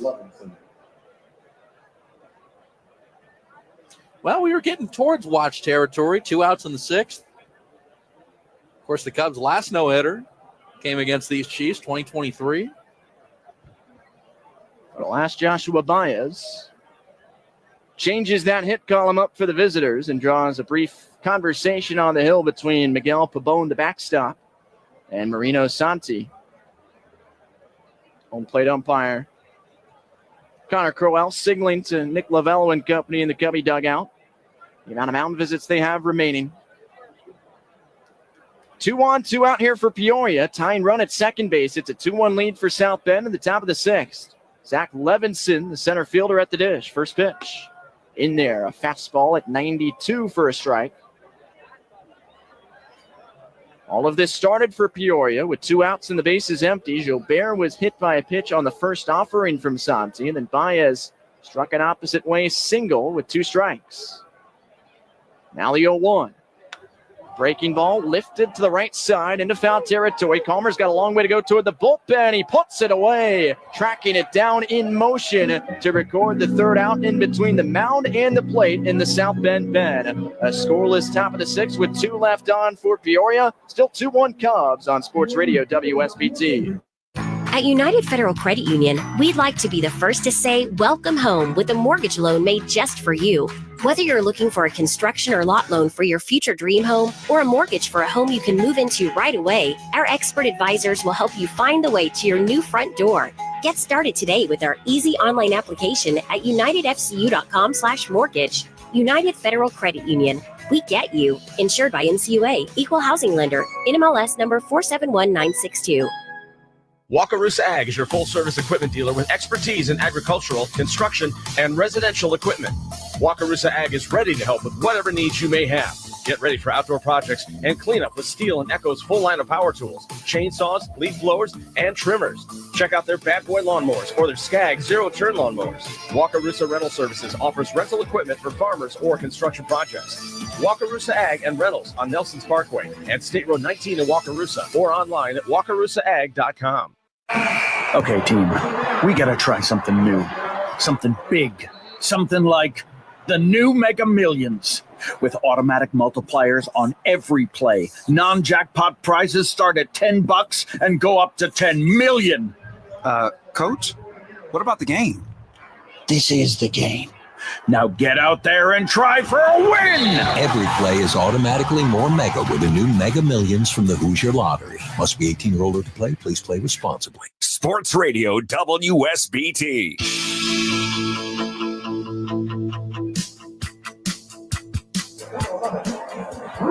On to the 6th inning at 4 Winds Field. It's Game 5 of the Cubs season. Game 2 here in downtown South Bend. The Cubbies looking for a second consecutive victory after a 5-3 win in the home opener on Tuesday. They're up 2-1 in the bottom of the 6th as the first pitch to Drew Bowser, the third baseman, is off the plate for a ball. Tyler Brott back out for his second inning of Peoria relief. He'll face the middle third of the South Bend order, Bowser, Pabon, and Morrell. Steps from the first base side of the rubber, deals the 1-0, and it's shot high and deep left center field, right into the teeth of that wind, and it's going to die just short of the warning track for a catch by Zach Levinson.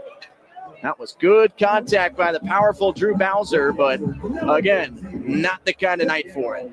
April baseball, Tyler Reedy, April baseball.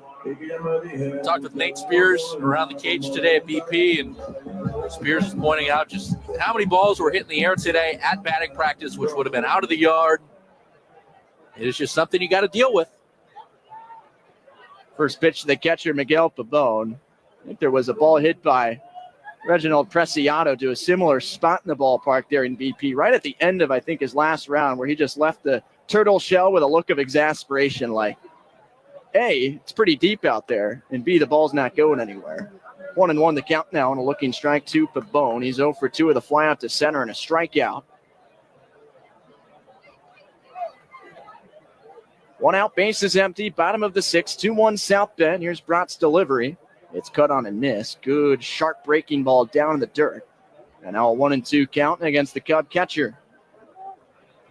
Pavone, a 1-for-7 start to the campaign.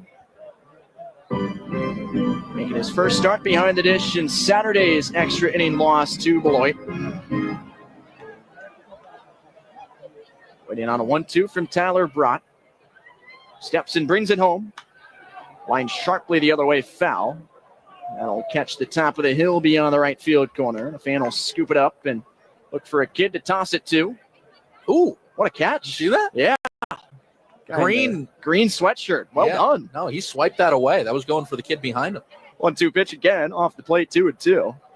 That's impressive because I got to imagine his hands are pretty cold too. That's a tough night to make a one-handed grab. No gloves on. It's impressive. Well done. I mean, my hands are freezing. I'm inside. 2-2 the count now on Pabone. Here's the pitch from Brott.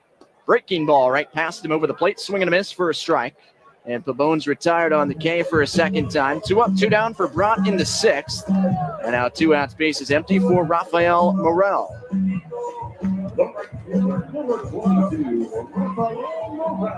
So Brott settling in as the first man out of the Peoria pen after a truly chaotic bottom of the 5th that featured 2 chief errors that created 7 combined free bases for South Bend.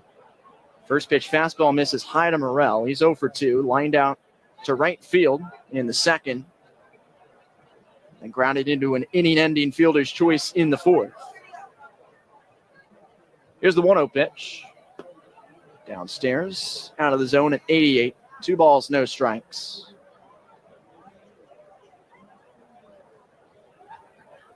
Rafael Morel, 1 for 11 to start off the season.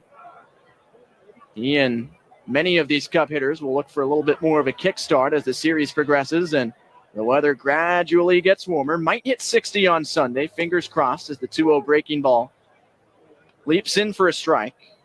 Might get 60 on Saturday. Now is the word for the doubleheader too. There we go. At least high 50s. I mean, the sun's going to pop out tomorrow, so looks like a good weekend. Knock on wood. Here comes the 2-1 from Brott. Cut on a miss. Fastball up in the zone. And the count runs to 2-2. Brott looking for a 1-2-3 6th inning. Cubs have began to fill up the base paths over the last 3-4 frames or so since Darlene Saladin, the Peoria starting pitcher, opened up, retiring 8 in a row.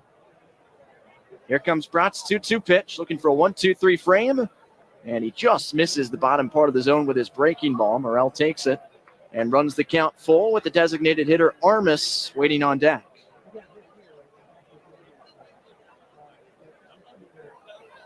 Brott has 2 strikeouts thus far. Looking for a third as he deals the 3-2. And Morel bounces it left side of the infield. Scooped up by the third baseman Page. His cross diamond throw is in time to seal a 1-2-3 inning at the plate for South Bend. It remains 2-1 Cubs. BK back on the call when we return on Sports Radio WSBT.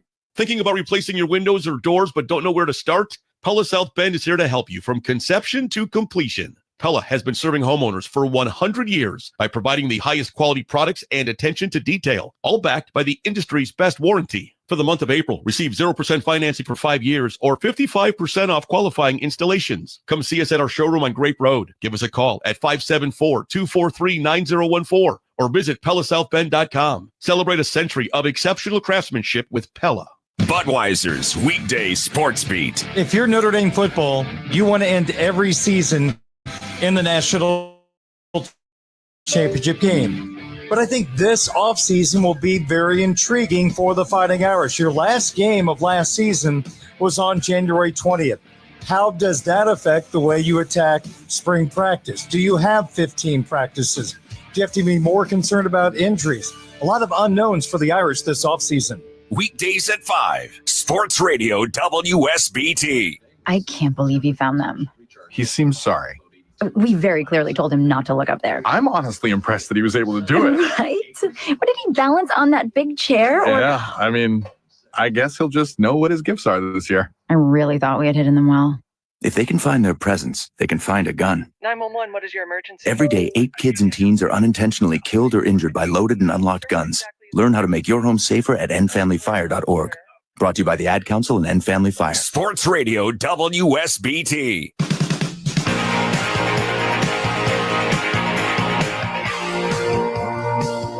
Hey, for 35 years, the Hoosier Lottery has given back more than $7 billion to the state of Indiana. And we've done it with the help of Hoosiers like you. Learn more at HoosierLottery.com. And please play responsibly. Marino Santi will open the top of the 7th inning with this delivery. And the left-hander will paint a strike, bottom of the zone to Grayson Tarlow. Cubs lead 2-1. Both teams have one hit. There are more errors in the game than base hits. It's been one of those weird April games, but the Cubs lead by a run. And Marino Santi from the stretch deals. This next pitch crosses the inside corner for a strike, 0-2. South Bend's bullpen is just getting a man up, and the right-hander, which has just stood up, can't tell who it is because they have their hood on, they have a coat on. We'll find out shortly who's about to throw. No balls, 2 strikes here on Grayson Tarlow, the Chiefs catcher, and the pitch. Just missed a little low and outside. That was a great frame from Miguel Pabon to give home plate umpire Connor Crowell a good look at that. And the Cubs dugout clarifying where that missed. Just low and out. 1-2 as Santi sets with the bases clear. And his pitch is bounced in. That's a 58-footer off the blue chest protector of Miguel Pabon. 2-2. It has been a lively crowd, as it usually is on Thursdays in the collegiate school year, which we love. 2-2. And here it comes. Fouled into the mid of Pabon for strike 3. Marino Santi reared back and brought 92 on the gun. That's the inverse of the number he's wearing. And Tarlow strikes out swinging. Again, I'll knock on wood here, but this Cubs bullpen continues to pitch really, really well to start this season. We knew they would have some guys who could really be back-end studs in that pen, but man, 8 2/3, 1 hit on Sunday. You finish the game out Tuesday, and Santi's looking great. And here's a cut and a miss from Trey Page. That slider looping outside is really tough for lefties to pick up. And Trey Page was fooled there. That slider probably starts like it's going to hit you on the belt, and then it slides to the outer half of the plate.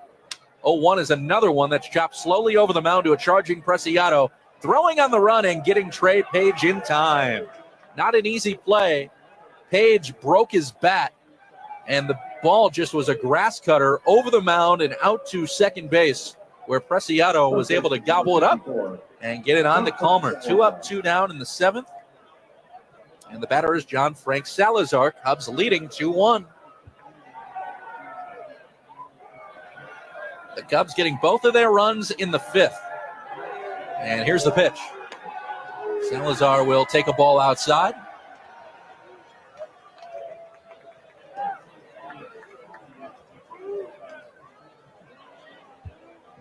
One 1-0 here on Salazar. He is 0 for 2, has struck out and grounded into a double play.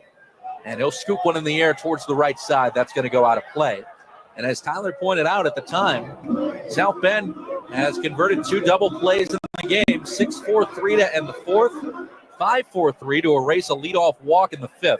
Jackson Wiggins got the start for the Cubs. In 4 innings, gave up just an unearned run and no hits.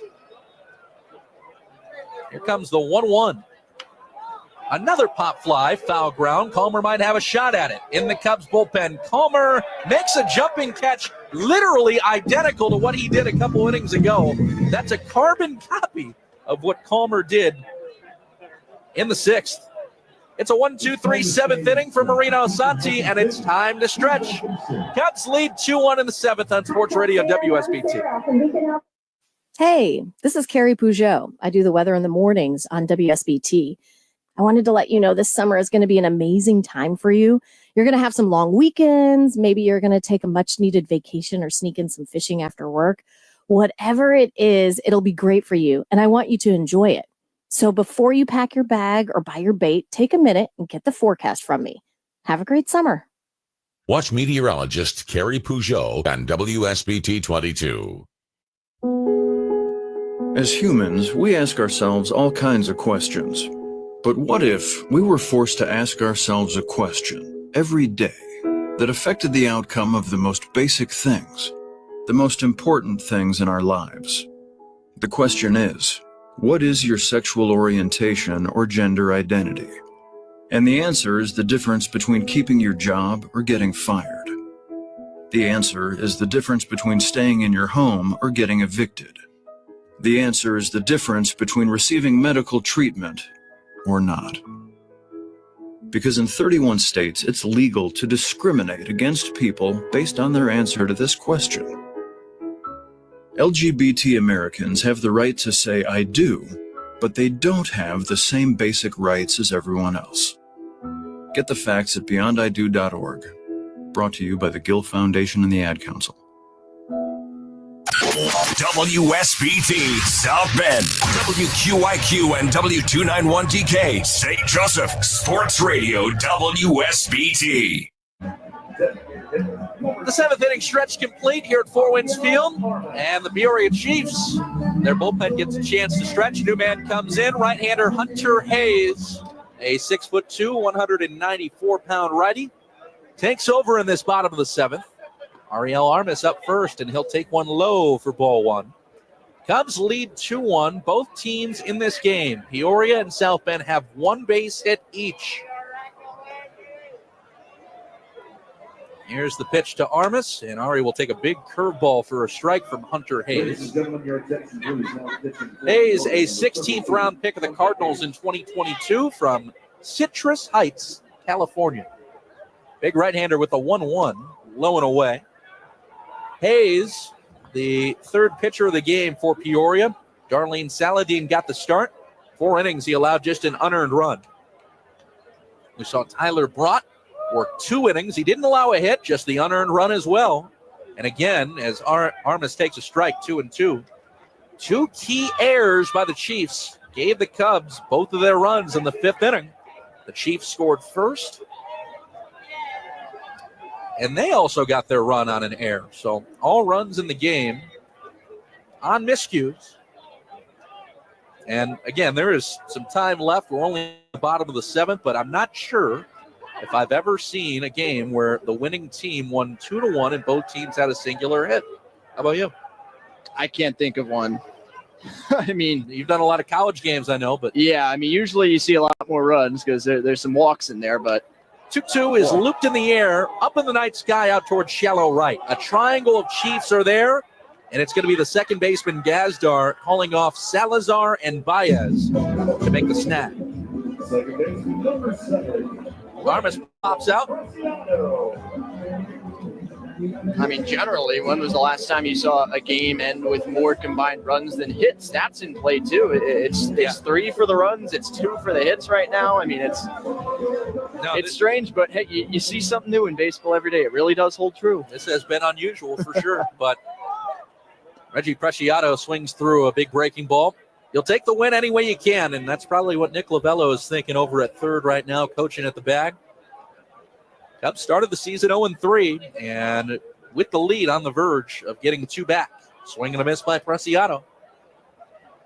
0-2 on Reggie. Carter Trice is on deck. As Tyler told you, Trice did get that RBI on the go-ahead scoring run on the air play, the miscue by John Frank Salazar at first base. It was a ground ball right on the chalk where Salazar dove and knocked down the baseball and then bobbled it, but Trice did knock in Preciado. Speaking of Preciado, he taps the ball to third over at the hot corner. Page, a long throw, is a good one, and it beats Preciado 5-3. And the aforementioned Carter Trice will take his third at bat. He's been on twice. Trice has walked and reached on that air. And by the way, Christian Hernandez, who is on deck, he is the Cubs' only hit. Christian extending his hitting streak to begin the season up to 5 straight games. Here's Trice, and he'll take one low.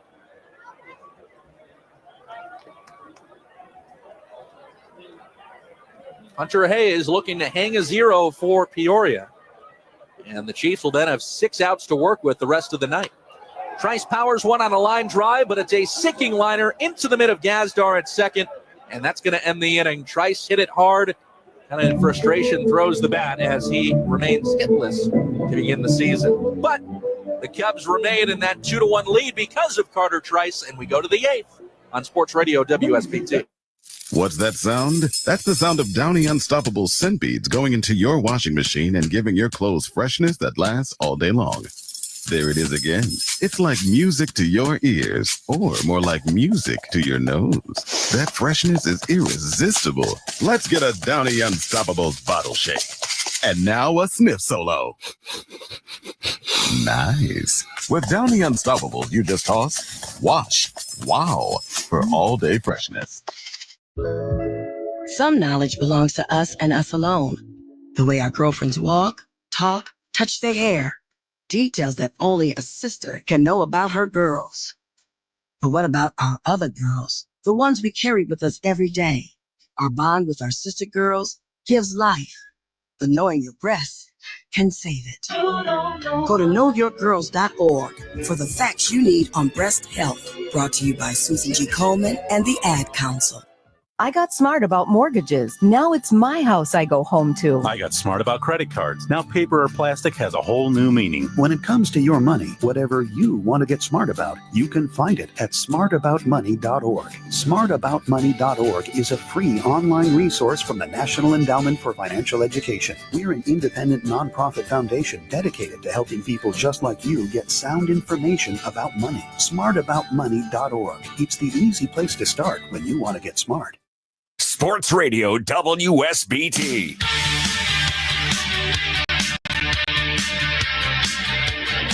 It's a pitching change coming for the South Bend Cubs, and all calls to the bullpen are presented by Carpenter's Local 413. Much has changed over 120 years, but growth still rests on opening doors to all working carpenters. For more information, visit carpenterslocal413.com. Welcome back to Four Winds Field to Burl Caraway. The left-hander takes over here in the top of the eighth, and he deals a strike. Caraway into the game after Marino Asante, in terrific fashion, put together 3 shutout innings with 2 strikeouts after Jackson Wiggins exited the game after 4 frames. Fly ball hit towards right, tracking over is Morrell to make the catch. There's a quick out for Burl Caraway. That's probably what Burl could use. We told you the story over the weekend. Caraway, who was a South Bend Cub in 2021, second-round pick of the Cubs back in 2020. He missed all of 2023 and all of 2024 due to injury. Returning here in 25. The work to Miguel Villarroel and misses outside. Caraway made his first appearance in more than 2 calendar years on the road in Beloit and worked 2/3 of an inning. He did walk 3 and had to leave that outing. Here's the 1-0. Swing and a miss on a nasty curveball. Chase Watkins then came in, and Watkins got the Cubs out of that bases-loaded jam in a great show of being a good teammate. Burl Caraway was the first guy out of the Cubs dugout to give Watkins a big hug for saving the day. 1-1 misses low, 2-1. With that being said, when Burl Caraway was drafted in the second round of 2020, remember, that was the shortened draft, 5 rounds. Only a few select guys were even drafted. Many in that draft signed as a free agent afterwards. 2-1. Swing and a miss. Blew a fastball past Miguel Villarroel. And injury concerns for sure. Caraway struggled with command early in his career, but he has fought back and rehabbed like crazy to just stand on this mound right now.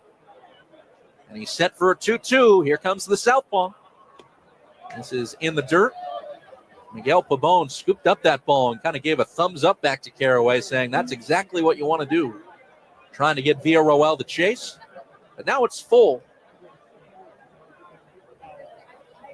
Home plate umpire Connor Crowell just tossed a new baseball back to Caraway. It's a warning, as Caraway went to his mouth and then did not wipe off that hand on the pant leg. So, new baseball. BK, I just love to see Caraway getting this role right here in this game. Early in the season, you got a chance to wipe the slate clean from the yips and the injuries that have happened, and you're in a high-leverage spot. This is going to be a great confidence builder for him early on. Payoff, and he just walked Villarroel. There is an out in the 8th inning, but the tying run is aboard for Peoria. In a 2-1 game, the Cubs lead.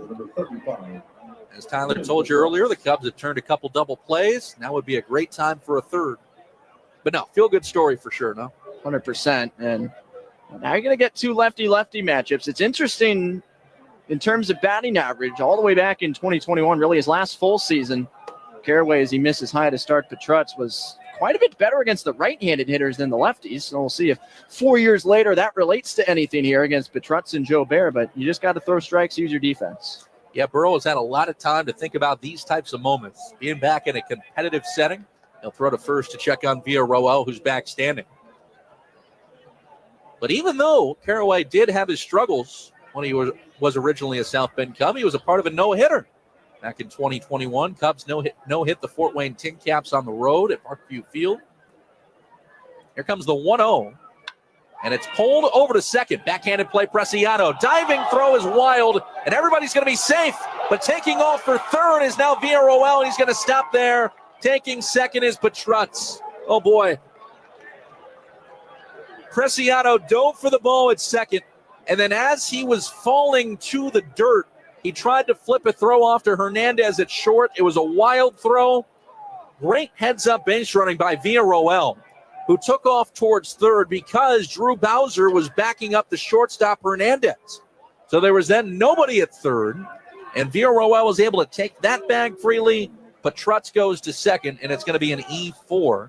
Petrutz will reach base on the fielder's choice, but then go to second on the E4. Yeah, Bowser and Hernandez just weren't really sure who was supposed to go get that baseball, and Villarroel hesitated a bit coming off of second base there as he got up from the wide flip and eventually realized that, well, Bowser was going to have to go get it, or if Hernandez did, he had a longer way to go from short, which would have left Bowser covering third. He would have beaten the throw regardless. So just a strange game continues. That's what the third different error, the second error at least, that has happened on a flip to second base. Second, yeah.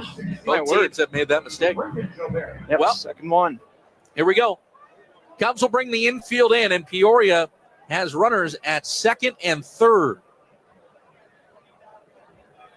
First pitch hits Braden Jobert on his helmet. Jobert just got hit on his helmet. And he's all right, thankfully. He did not move. He stayed standing in the batter's box. I think that caught quite literally the crown of the helmet. I mean, it took a massive ricochet off toward the Peoria dugout. And yeah, I think just on the top of the Chiefs logo on the front of that lid, and then off it went to the third base side. I mean, good to see, first and foremost, as he said, that he is okay. But now you've got the bases loaded and the force outs available anywhere on the infield diamond here for Baez, who you certainly don't want to see in this spot. So the bases are going to be loaded for Peoria. Cubs lead 2-1. Caraway delivers, and he gets a swing and a miss out of Joshua Baez. And certainly for the Cubs, this is not the guy you want to deal with the bags full. Baez has had a great game. He has walked, singled, and made a multitude of great plays in right field, keeping the Cubs off the board early. Bases loaded, the 0-1. Ripped back to the screen, 0-2. Cubs lead by a run. Go ahead, Tyler. Yeah, Baez not good last year with the bases loaded. He was only 1 for 12. So perhaps you can get him into something on the ground or strike him out here to keep that lead. Sam Thorson warming in the Cubs pen. But Caraway, his responsibility. Bags full. Calmer's in at first. 2 strikes on Baez. The pitch is bounced in and well blockered away by Miguel Pabon.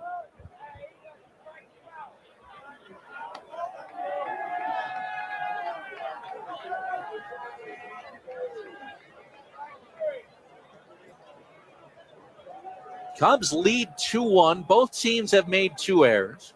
There's 3 combined hits in the game. Bases loaded for the Chiefs. And the 1-2 is low for a ball.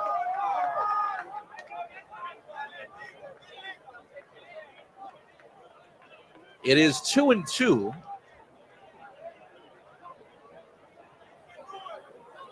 Caraway working from the stretch. Lefty to righty. Caraway sets and is ready to deliver. Popped in the air, first base side. That's going to drift out of play. Again, the Cubs have the bullpen going with Sam Thorson. And a huge spot. The Chiefs did not have their first base hit until the 6th inning.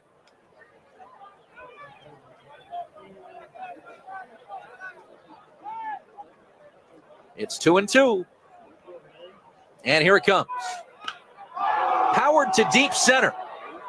Tracking back is Carter Trice. He's going to make the catch. Peoria will tie the game. This is going to be a sack fly. Everybody tags. Scoring is Villarroel, and it is 2-2.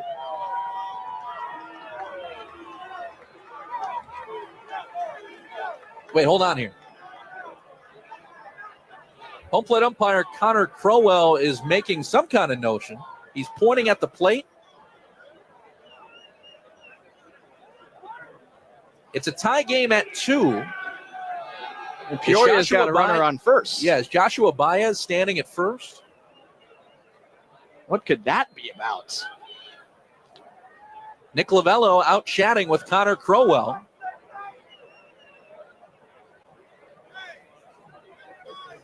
Did they call a pitch clock violation? I think they did.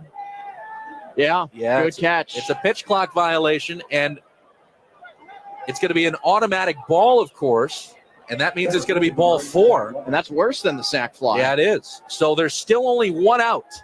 There's one out, and it's a tie game because of an automatic ball 4 call. It's 2-2, and there's one away, and now Zach Levinson takes a strike. That was odd. So wipe away the Baez sack fly. Baez will still get an RBI because of the walk, because the bags were full. So there's one out. It's 2-2 in the 8th. And the pitch. Fired back to the screen for a strike. So Baez has walked for a second time. Again, it's a pitch clock violation, and that results in an automatic ball call. Because there were 3 balls in the count, it's ball 4. And it's 2-2. 2 strikes here on Zach Levinson. And here's the pitch. Upstairs on a breaking ball. So again, one out here in the 8th. Scoring was Villarroel. It's Baez at first, Jobert at second, and Petrutz at third. This game has been really wacky. And the pitch. Line back again by Levinson. Zach Levinson reached on an error in the 4th. Besides that, is grounded out and popped out. Chiefs 2, Cubs 2, top 8. Peoria has just tied the game on that bases-loaded walk. And in essence, that's what it is. And the 2-strike pitch. Swing and a miss. He got him on a fastball that was high and away. Levinson chases. Caraway strikes him out. Boy, I'll tell you what. If Caraway can escape this tied, that's remarkable. He can do that with one more out as he'll face Grayson Tarlow. The Chiefs catcher is 0 for 3. It's the least you can do. Just get on out of it and see what kind of wonky magic your offense can work. Chiefs 2, Cubs 2. First pitch, a strike call on the inner half. A fastball, well received by Miguel Pabon.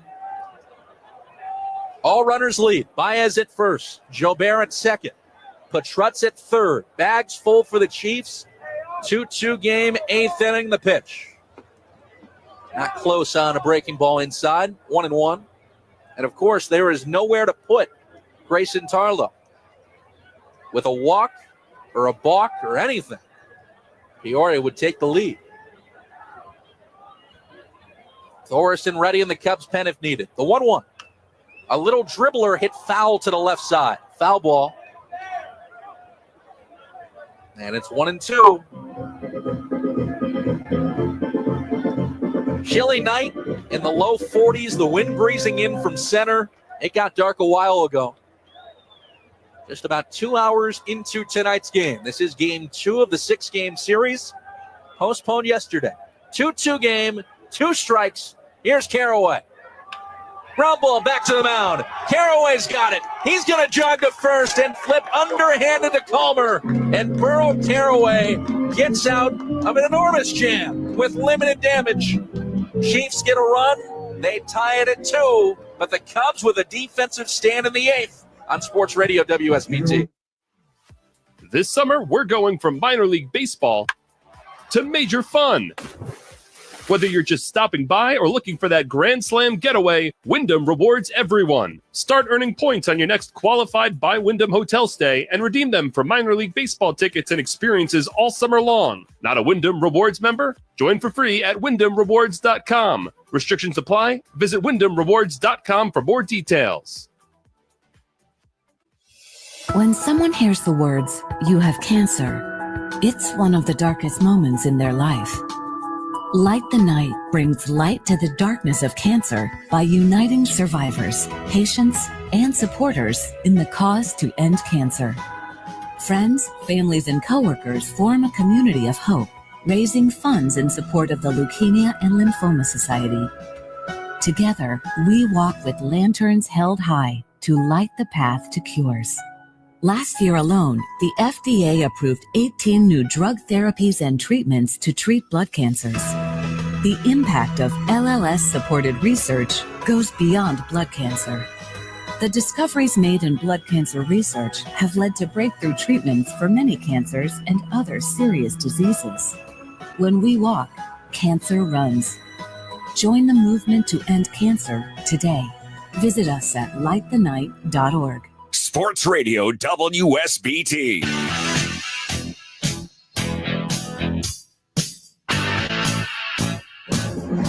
Talking to you from the Pella Windows and Doors broadcast studio with Tyler Reedy. I'm Brendan King. What a job by Burl Caraway to get the Cubs out of that bases-loaded jam. Only one run scored. It came on the pitch clock violation, ball 4 walk. And for the Cubs, tied at 2. The top of the order comes up. Christian Hernandez first against Hunter Hayes. First pitch low and outside. Hayes pitched a 1-2-3 seventh. He's back out for the 8th. The last Cubs base runner was Carter Trice back in the 5th when the Cubs took the 2-1 lead at the time. And Christian Hernandez drives the ball to deep left. Back it goes. It's gone.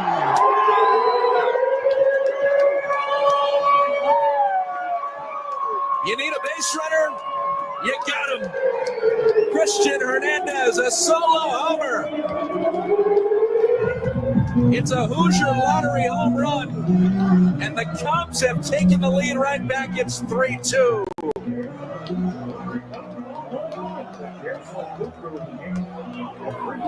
How about that? This game has just been, here's a run that scores with the help of an error. Here's another one that scores on an error. And Christian Hernandez finally just says, enough of that. I'm going to hit a tape measure shot and admire it down the left field line. He watched that thing for a good 5 seconds, hoping it would stay fair down that line. And it sure did, way out on the concourse. It ends up hitting the Cubs Den team store on a bounce. Christian Hernandez, his first Hoosier Lottery homer of the year. Andy Garriola takes low. Cubs take the lead right back. And guess what? South Bend will go for the win in the top of the 9th. Now it's Andy Garriola. And it's high. There's the first Cubs homer of the season. What were we saying about a ball having trouble getting out of here today? Not when you hit it like that. The 2-1. Garriola will take a big bender for a strike, 2-2. Well, we were talking about who went deep during BP, and I mentioned Hernandez. You did? Where did he put it? Down the line. Same spot, same result. Great call by you. Put that for later. So Christian Hernandez, he has both Cubs hits in the game, a single and a homer. Garriola chops the ball to third, ranging back a few steps is Page. Long throw to first in the dirt. Ball gets away. Garriola's going to be safe, and he's going to take second base. Here's the throw to second, though, and Garriola is going to be out. Garriola, a late decision, just a little late as he took off for second. So he's going to be safe on the throwing error.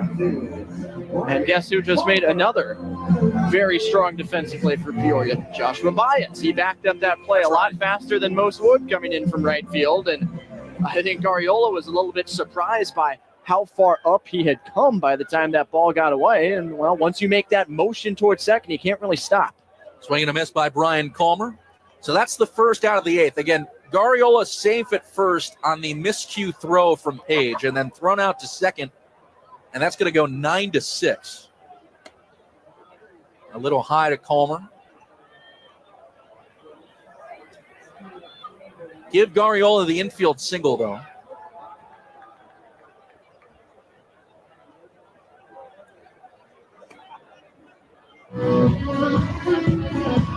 So again, no error there from Peoria. They give Garriola the infield single.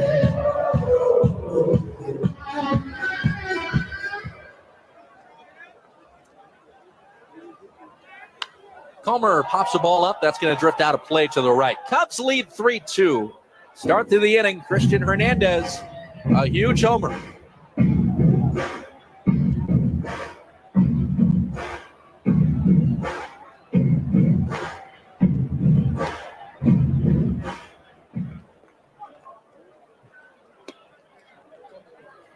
Low and away to Comer. 3-2 on BK. Base is empty, one away here in the bottom of the 8th inning. The Cubs will go for the win in the top of the 9th. And the pitch to Comer is inside. And on the knuckles of the white batting gloves, all 4. Well, South Bend has had 3 consecutive base runners to open the 8th. The homer by Hernandez, Garriola the infield single, where he was then thrown out at second on the backup by Baez in right. And Drew Bowser will prepare for an AB, but first, a mound visit from pitching coach Will Hawks for Peoria.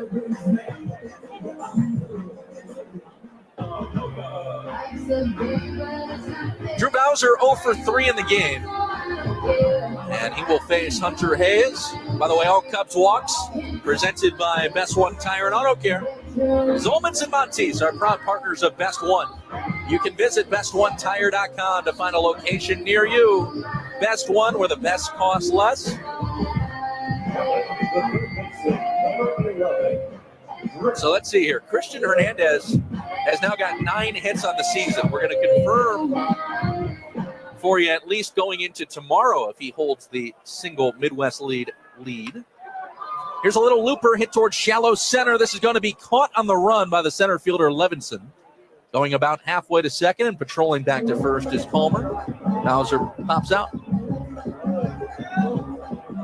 5-game hit streak for Hernandez. What a start to the season. A lot of expectations for the young infielder out of the Dominican Republic, but certainly living up to them to start this year. And now it's Miguel Pabon. Pabon takes a little high.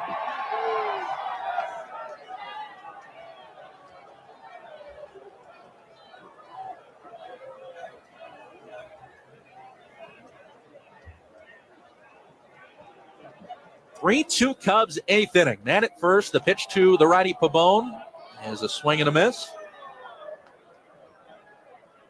1-1 on the Cubs catcher. Looking ahead to the top of the 9th, it's the bottom third of the order due for the Chiefs. Page, Salazar, Gazdar pending any changes. Hayes' next delivery is a breaking ball strike. And likely on for the save, right-hander Sam Thorson. Sam has been warming in the Cubs pen since last inning. And how big does the Burl Caraway defensive stand look as well? Huge. The 1-2. Ground ball back to the mound. Hayes snags it. He's got it in the leather. Underhand flip to first is in time. And the inning is over. The Cubs go for the win next. It's 3-2 going to the 9th. Sam Thorson enters on Sports Radio WSBT. Discover the value of restoration with Fibrenew of Michiana. Whether it's leather, plastic, or vinyl, their experts breathe new life into your cherished home furniture, vehicle, and boat interior, or your business furnishings. Don't replace it, restore it. Contact Fibrenew for a quote today. And for a limited time, save money on your minimum service by using Fibrenew's Big Deal gift certificates. Act now to see the transformation. Experience the difference with Fibrenew of Michiana, where quality meets value. Pepsi Zero Sugar has a new, better flavor. A Zero Sugar Cola has never tasted this good. But we don't expect you to take our word for it, so we're putting it to the test. Starting with me. My mouth is watering already, so I think we can skip the drum roll and get right to the main event. Cue the fireworks. We have an official best Zero Sugar ever. It's delicious, it's refreshing, and it's so good you'll need to try it for yourself. Trust me. Pepsi Zero Sugar. Zero never tasted so good. That's what I like. You're listening to the Jim Rome Show. The Dodgers' exorbitant spending is good for baseball. What? Are they not supposed to try? Are they not supposed to create a world-class organization? Are they not supposed to attempt to procure the best talent possible in a talent procurement business? Are they not supposed to reinvest the money they've earned legitimately in their product? In other words, what are we even talking about here? Weekdays 3 to 5. Sports Radio WSBT. Sports Radio WSBT.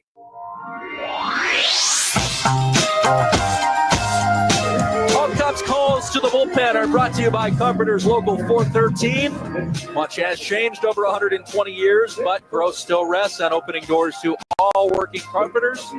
For more information, visit carpenterslocal413.com. On for the save, right-hander, the hard thrower, Sam Thorson. He will face the bottom third of the Chiefs' order with the Cubs ahead 3-2. Christian Hernandez, a solo homer in the eighth, is the difference. Let's see if Thorson can close things on a chilly Thursday night. Trey Page, the lefty, up first. And here's Sam Thorson's deal. It's a slider for a strike. We've seen Sam Thorson once on the year. Came on Sunday in Beloit, where he was very good in a scoreless inning. 0-1 on Sam. And here's the pitch. Another slider. That's a strike on the inner half. 0-2. Thorson, who made his South Bend Cubs debut back in 2023, missed nearly all of that year due to shoulder surgery. Came back at the end of last season after all the rehab and recovery. Now 26 years old, from St. Louis Park, Minnesota, the former Golden Gopher. Sets for the 0-2, and here it comes to Trey Page. It's on the way. Inside on a fastball at 93.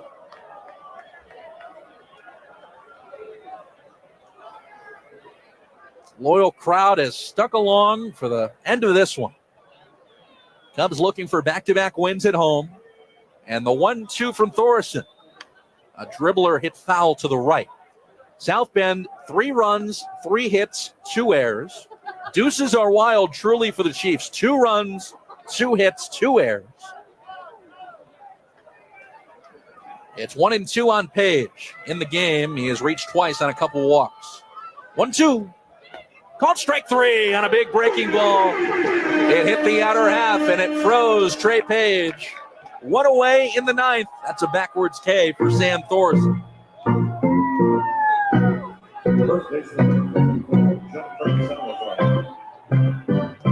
Two outs to go for a comeback victory. The Cubs were trailing 1-0 after 4 innings of play.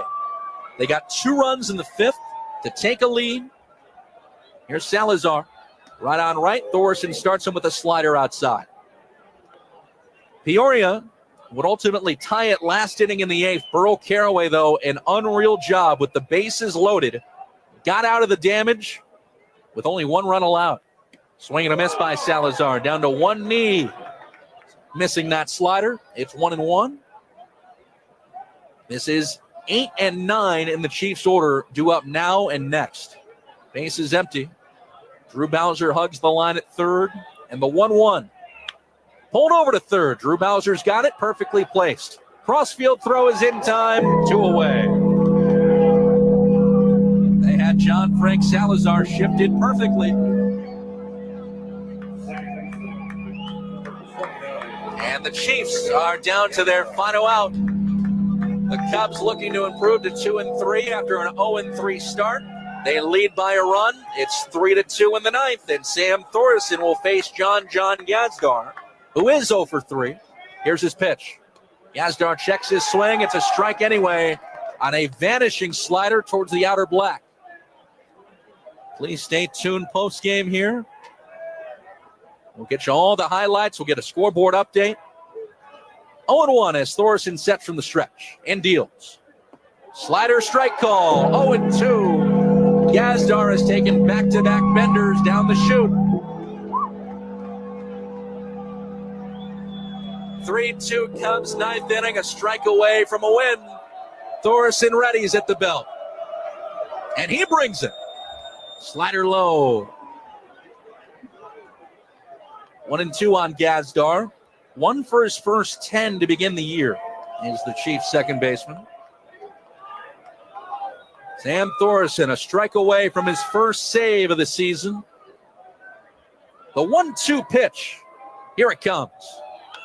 A little looper hit up the right field line. That's going to drift foul. Late game souvenir for a good chunk of this crowd who is standing on a thirsty Thursday.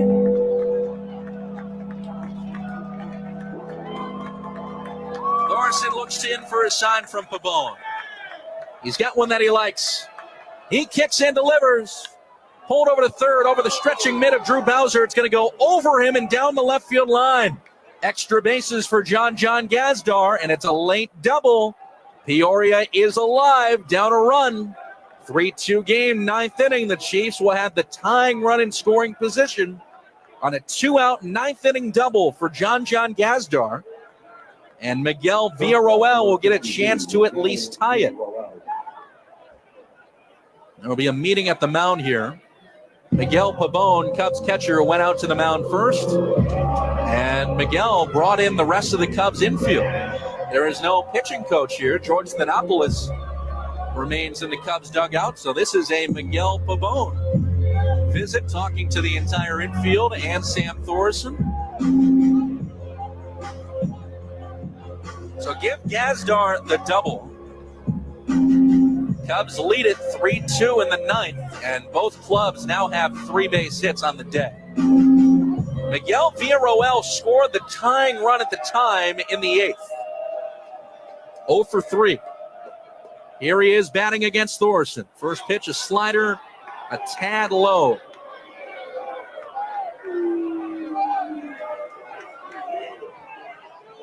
Thorson was a strike away from a win, but Gazdar pulled that double off the left field line, and he leads at second. Thorson checks there, and here's Sam's pitch. Another slider that's close, but didn't get the call in the inner half. 2-0.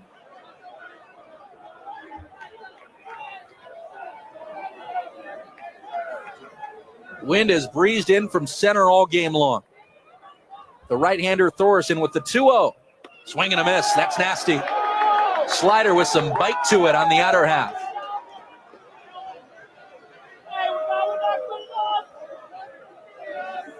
Cubs infield defense, everybody's playing back. Outfield is straight up. 2-1 on Villarroel, the Chiefs leadoff man.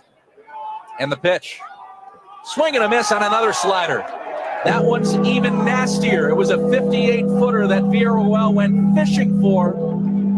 Thorson has got back-to-back swings on 2 sliders. Villarroel has not seen a fastball in this sequence. The tying runs at second for the Chiefs in the 9th inning. The Cubs a strike away from a win, up 3-2. And the 2-2 pitch by Thorson. It's on the way. Called strike 3. Slider at the knees, got him. And the Cubs win. Thorson freezes Villarroel, and it was a heavy diet of sliders. 3 in a row, got him. Cubs win. And there's back-to-back wins to open the series here against Peoria. The game-winning hit, Christian Hernandez, the solo homer in the 8th. Cold night, windy night, but the Cubs braved the elements and earned this W. Comeback fashion, pretty unusual with all the errors and miscues, but that is a gutsy win today by this South Bend Cubs team. Please stay tuned. Here post-game, we're going to get an interview with Tyler Reedy, and I think I know who it's going to be. You got to imagine to be the guy with the game-winning hit and his first homer as a South Bend Cub to talk about it, and that's Christian Hernandez. We're going to get Tyler in position for that aforementioned interview, but the Cubs win 3-2 the final. Both teams had 3 hits. Both teams had 2 errors, but it's another dynamic bullpen performance by the South Bend Cubs. Santi with 3 shutout innings. Caraway with an inning, getting out of that bases loaded jam. Thorson the save. That's after Jackson Wiggins went 4 innings, allowed just the unearned run. Jackson Wiggins had 4 strikeouts on the day. He did not allow a hit. We are getting Tyler Reedy in position. He's going to be talking with Christian Hernandez. Colin Andrews will be the translator you hear, and here is Tyler Reedy. Thank you, BK. I'm here with Christian Hernandez, our leadoff hitting shortstop, who hit the go-ahead home run in the 8th inning to get the Cubs to a 3-2 win. Colin helping us out with the translation. Christian, back-to-back nights. You get these rowdy fans here. How much fun has it been? Hey, he's on a 5-game hit streak. That's the only thing that can cool him off right now. All right, the fans stuck around. They were into it all night long. You gave them a great memory in the 8th inning. How much fun has it been to play in front of them these first 2 nights? Él quiere saber cómo es divertido estar haciendo aquí al frente de los fanáticos.